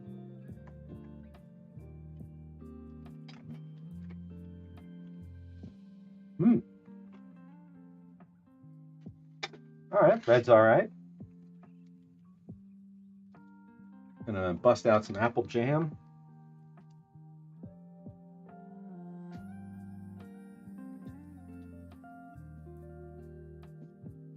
try a little bit of that on a cracker.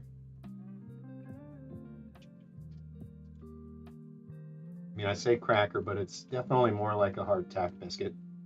It's thick.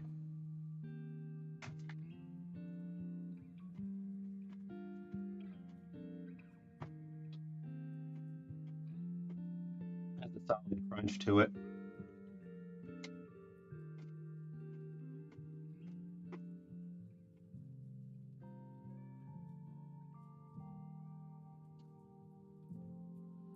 You know, I think overall, here's a nice presentation here, nice collection of colors and flavors. Let's try some of this breakfast groats.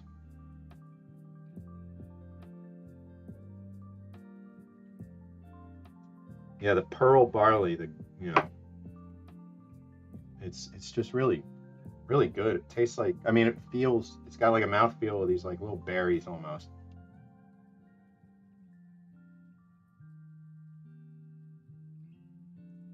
Vegetable caviar tastes like spaghetti sauce. Okay.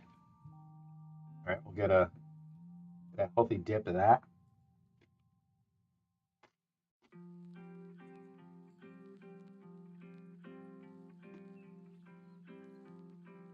It's kind of refreshing, honestly.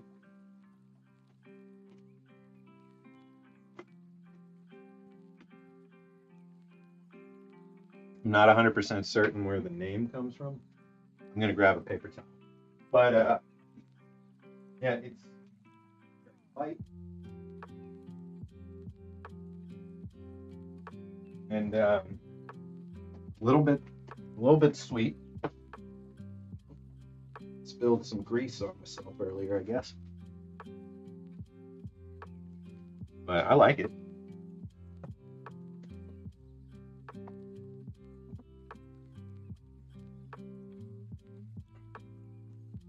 Put the actual tea in this clear spot. Put the coffee that's not part of this off to the side. So there's a good amount of little chunks of beef in there.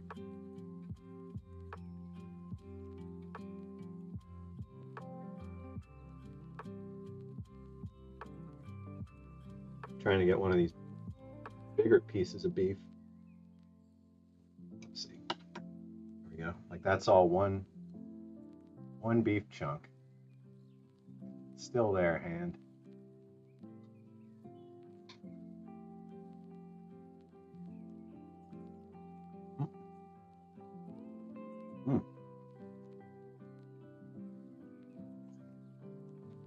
I have a little more of this vegetable caviar.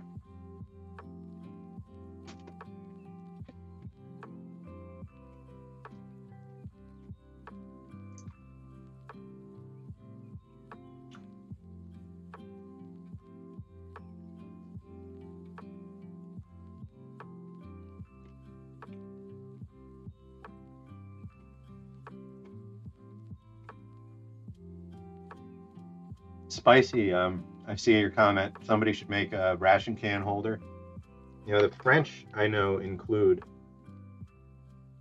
a little handle to snap to the can and lift it out after you finish cooking.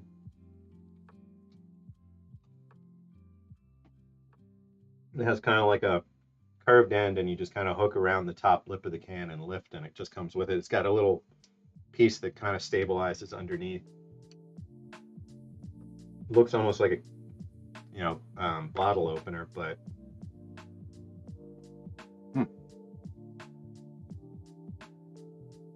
I'm always a little worried about former Soviet bloc rations that sit for a few years, but this one's great. It's been 3 years since it got made. It's in perfect shape.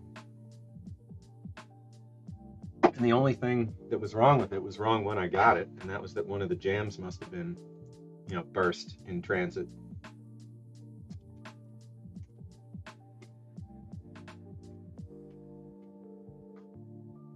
Now, I'm sure you guys have had, or at least some of you had some experience getting Russian post.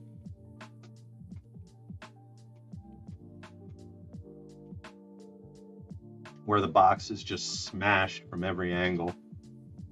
Usually stuff holds up okay.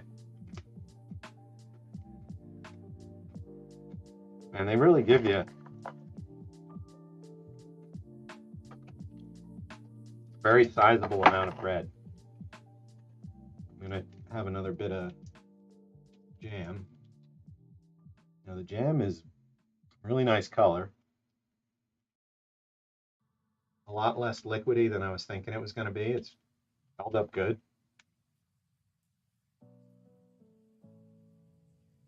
Kind of got a jelly consistency to it, more than a liquid, you know.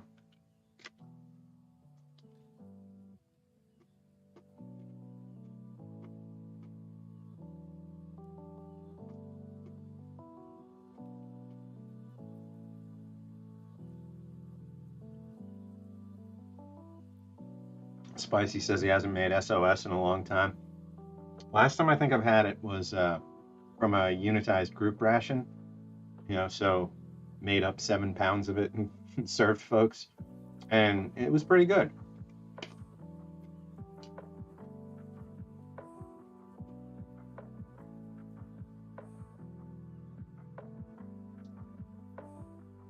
You know, chipped beef and a cream sauce.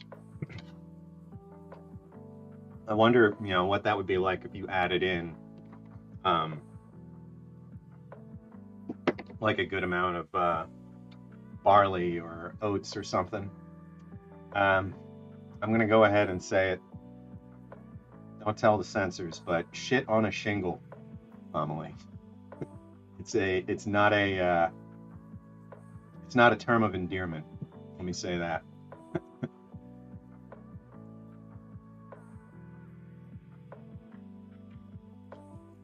Yeah, it wouldn't be something that you would, a nickname that was lovingly given to it, but it's kind of a whitish grayish mess as far as appearance goes. I mean, granted, this didn't look insanely you know, cheerful as a menu option, but oh man, let me tell you, you know, the grease, just the grease. I just, you know, I'm a fan of unhealthy looking breakfast foods.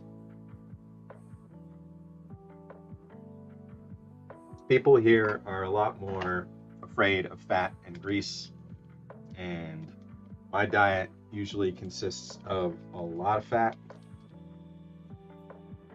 I'm definitely in the school of thought that fat is good for you. It's you know, already, you know, body storing energy in a way that can be broken down easily later. So it's like, you know, pre-digested, pre-stored energy.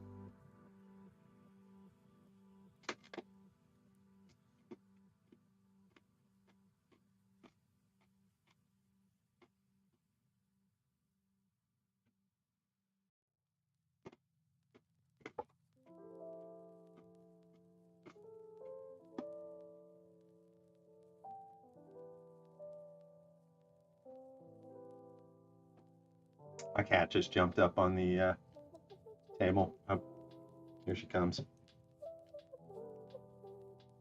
Are you interested in Kazakh military food? What are you here for?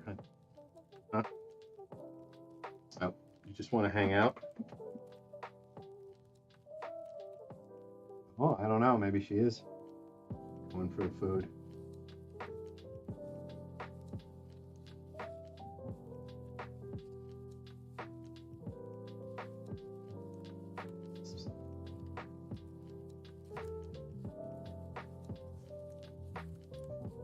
I don't know. She doesn't eat people food, like, at all. You can give her anything, and she, like, if I've tried, you know, ham and turkey and tuna and salmon and, you know, all kinds of little bits that cats, excuse me, usually go nuts for. Milk and, you know, ice cream, yogurt, kinds of things that other cats have always, like, freaked out over, but she doesn't care. She won't try any of them.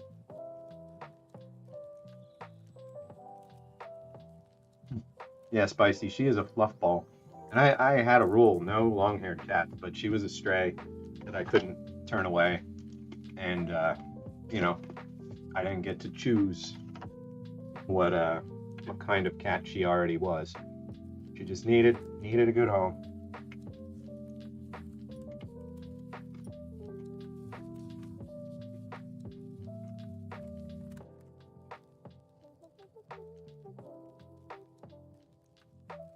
But yeah, her hair, seriously, it's not long. You know, you pull an individual hair, you know, it can be 4 inches long.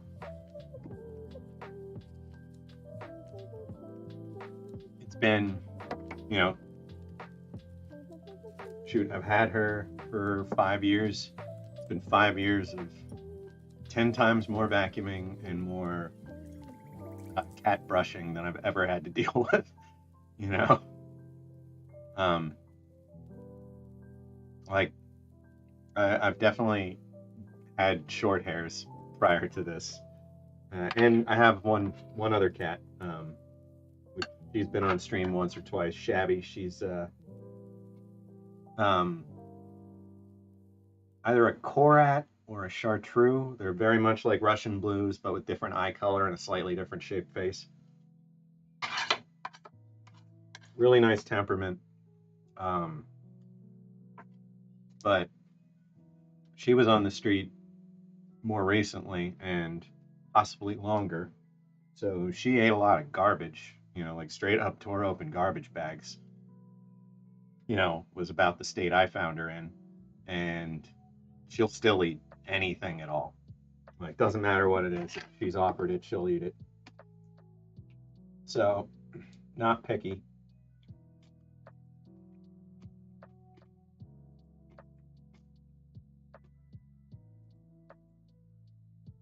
Not a cat fan? That's fine.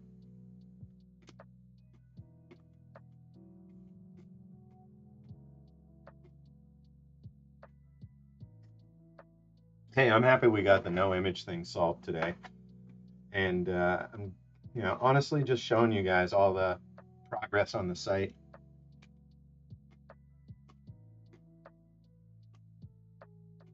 That was fun.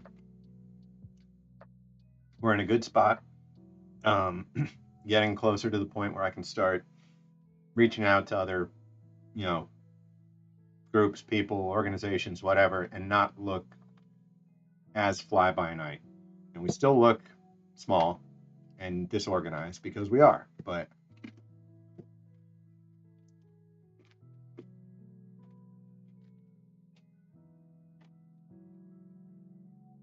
one little improvement at a time, you know, and we'll get there. That's the thing. Other than the personal costs, there's no ticking clock. The ticking clock only exists in the sense that it costs, you know, bare minimum, if I do nothing else, about $7,000 a year. Like if I just cover rent, because rent went up, you know, a little bit starting next month. So, you know, that was expected that it would eventually go up. But, you know, it's not impossible. But there's no like, I have to get the museum done by the end of 2022 or we're screwed. Like I'll keep trying to figure out how to keep this going. But we're almost to the point where I can, you know, start fundraising. And when we fundraise, we get a bigger space. And when we get a bigger space, we can have local volunteers. And when we have local volunteers, we can have people coming in, taking better photos, updating, you know, the site, making changes, doing research, all that kind of fun stuff at whatever pace, you know, instead of like 2 hours worth of, or 4 hours worth of stuff getting done a week, we have 10 people doing 4 hours each, and we've got, you know, 10 times the progress. Who knows? But all these steps kind of feed each other. And getting a site that shows this is what we have, I think, is a big part of that, because then it's a little more tangible. Like, what are you going to use this for? Well, we have this much stuff that we have to preserve. And, you know, we want to continue to add to that and take the time to expand on what info is there you know, so that we can say, here's the 100 and something manufacturers of MRE products, or I mean, of ration products in the US that we found so far. Start fleshing out each of their stories and, you know, like, you know, what they made and when they made it and et cetera, et cetera. So there's a lot still to do, like an unfathomable amount, but what's been done is a great starting point for getting to the rest of it.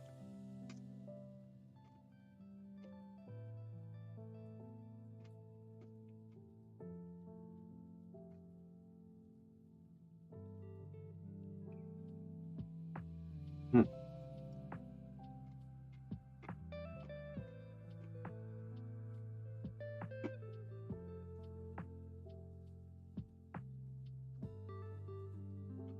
Oh, you know, this is that made by plate, or, you know, a little placard thing. I think it's interesting that this one's in Kazakh and Russian. And I wonder what the real differences in language are. You know, how different they sound.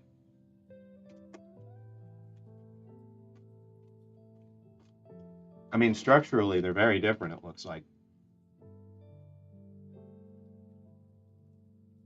They use the same character set to some degree, but, you know, what they sound like, what the same words come out as, it'd be interesting to compare.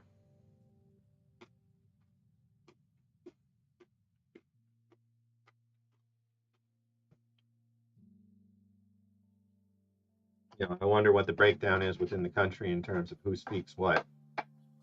There's a lot of these kinds of countries.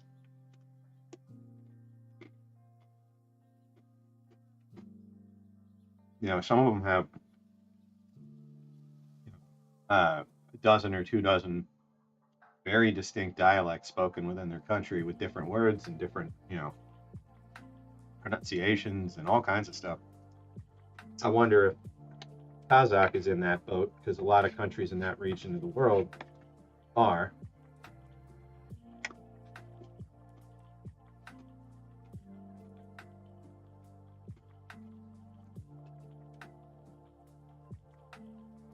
But, like, you know, in the US, we've got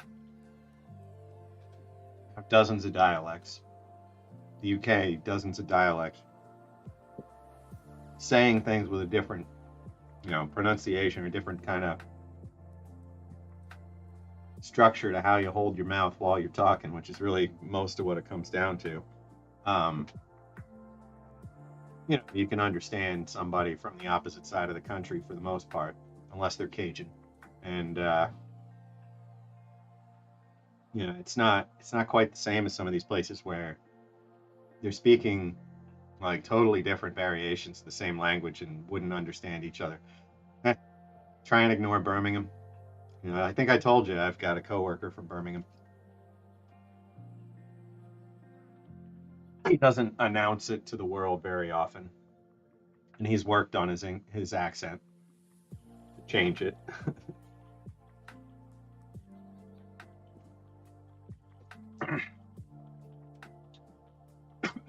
Excuse me. Yeah, that's a good reference, Caitlin. Kaylin. Yeah, there's totally different languages in Mexico. There's, you know, there's different dialects of Spanish, but then there's also indigenous languages that, you know, are the native people's tongue before, you know, Spaniards got there. Same thing with, I guess, the U.S. You know, we've got totally different languages spoken on a number of Indian reservations or Native American reservations around the country.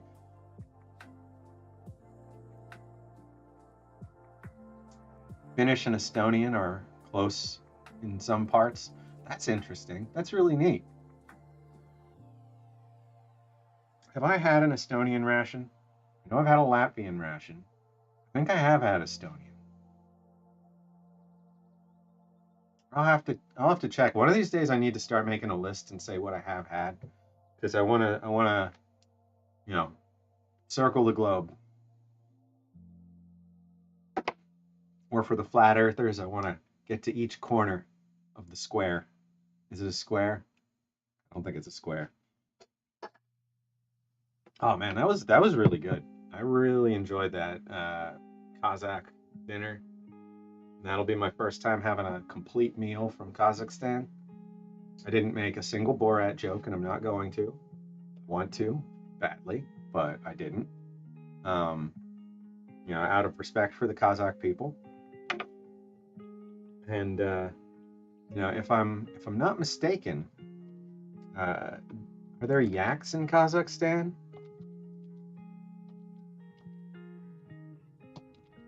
Is that one of the places where they have yaks? Yeah, yeah. So there we go. There's another reason to like Kazakhstan because I'm ruler yak for 25 years on the internet, but it was only 2 years ago or maybe early last year that I got to eat yak for the first time. Really enjoyed it. Need to get more.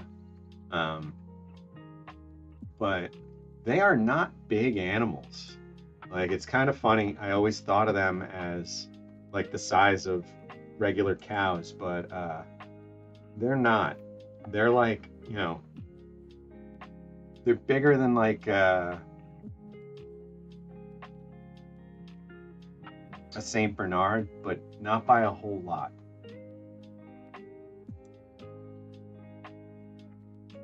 Trying to find a good picture.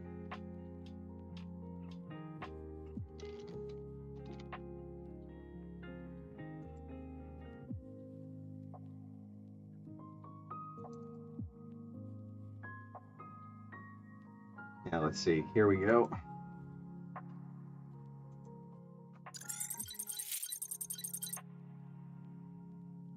Yeah, I think chipped beef did have a good amount of popularity during the Great Depression.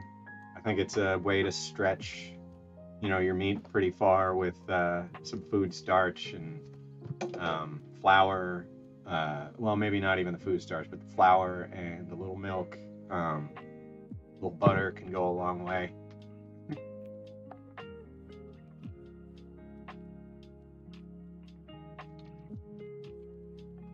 Oh, that was a while ago. Still looking at the wrong chat. See, Amelie's eaten rations from Germany, Denmark, Norway, UK, New Zealand, France, and the United States. That's a really, really solid, solid list.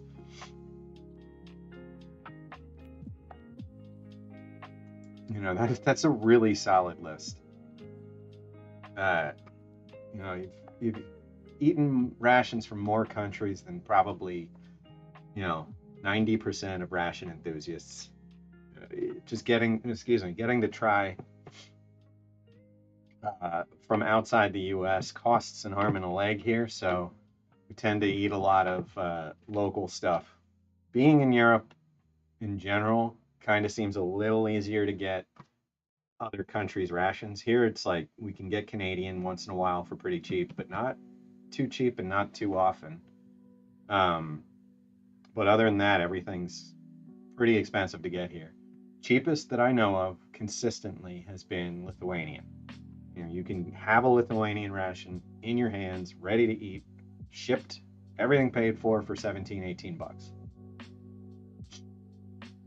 Yeah, New Zealand rations, they don't make a lot of those. They don't make very many at all. Like, I don't think they make 100,000 in an average year.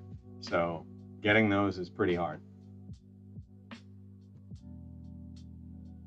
James says, all I remember from Kazakhstan was the celebrations with vigorous dancing. Food was good, and the vodka. Oh, you've been there? You probably said that earlier, and I missed it.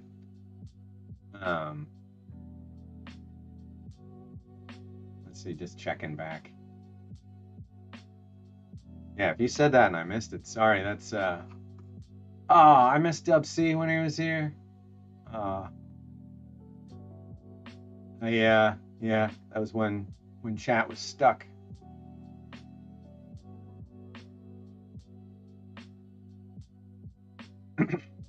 But yeah, that's neat.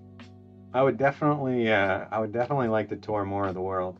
The most I've ever seen of actual Kazakhstan was from Ewan McGregor's TV show Long Way Around, where he and Charlie Borman take motorcycles and circle the globe, starting in the westernmost point of the United Kingdom and biking, and going all the way out to Kamchatka Peninsula, taking a little hop over to the United States, getting into Alaska. That's like the one part where the bikes aren't, on the surface of the planet, and they pop back down into Alaska. I mean, they travel like 100 miles or something, so it still counts. And then they bike down the Alcan Highway and into western U.S. and then across. I want to say they crossed the northern route through North Dakota. I don't know if they took Route 90. They might have actually. I think they might have taken Route 90 through Montana, South Dakota, etc. And they get all the way to New York City, and they call that the long way around. So they went to New York the long way, and it took like 3 months, or something like that. Like first getting all the way to like Eastern Europe took a couple days, 3-4 days maybe. Most of the time that they lost was just border crossings, sitting and waiting for paperwork to get inspected and approved and stuff. And they'd lose a few hours every time they do that. So you don't get to make great time. Because of course they're crossing with a film crew and equipment and food and etc. And then they get into, they get into Uzbekistan, Kazakhstan. And I think they spent like a month crossing Uzbekistan.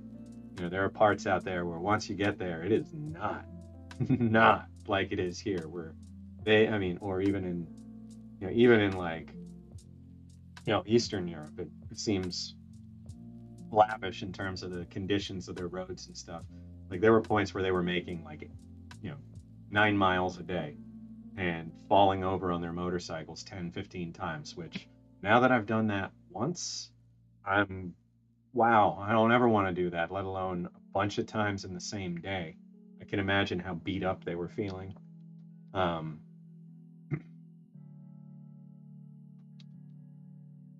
Amelie says, got a very good friend who's your source on a New Zealand Army base. You don't even order the rations until they know they're going to have field exercises. That makes sense. Like, why build up huge amounts of them if their military is one very small, kind of a complementary military, and thus isn't going to have a ton of exercises that need rations, because they're going to be doing their exercises but eating out of field kitchens and out of mess halls and stuff.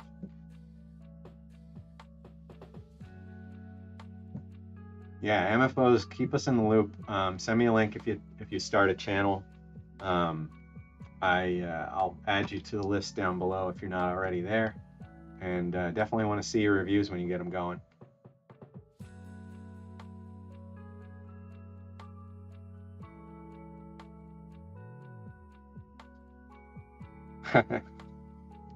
Organizing some ration theft. I'm game. I love how the mail will just drop boxes on my porch that say, U.S. government property, commercial sale is unlawful. And never once has anyone mentioned it, cared about it, left any sort of note, or nothing. Like, people always worry, the Postal Service is going to scrutinize this or that. So much of the time, it's like, it says that we can't own it. It says it's property of the government right on the side, and it moves through the system just fine and goes to your door.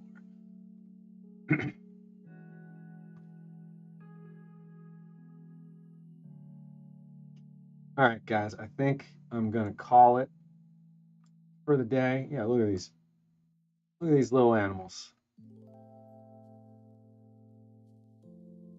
It almost feels cruel to ride them. It's like they're barely bigger than a dog. No, they're very sturdy. You can ride them. But I had a great time today. I know it was a short one, but I appreciate everybody jumping in. And I'll be back next week, hopefully for a regular length episode, maybe from the museum. I got a lot of pictures to take. I got some pictures to reshoot, some missing items, that I'd like to organize better. Like there's all the photos. I just have one picture for all the photos, and I'd rather get, each of them together and maybe a group picture to share between them. But either way, maybe next week we'll be at the museum. It might be here again. Stay tuned. I'll post the start time today, so it'll be 3. And yeah, I want them. I want them, the New Zealand ones. So either way, guys, thanks so much for being here. It's been a great time as always. And until next week, just remember, stay rational.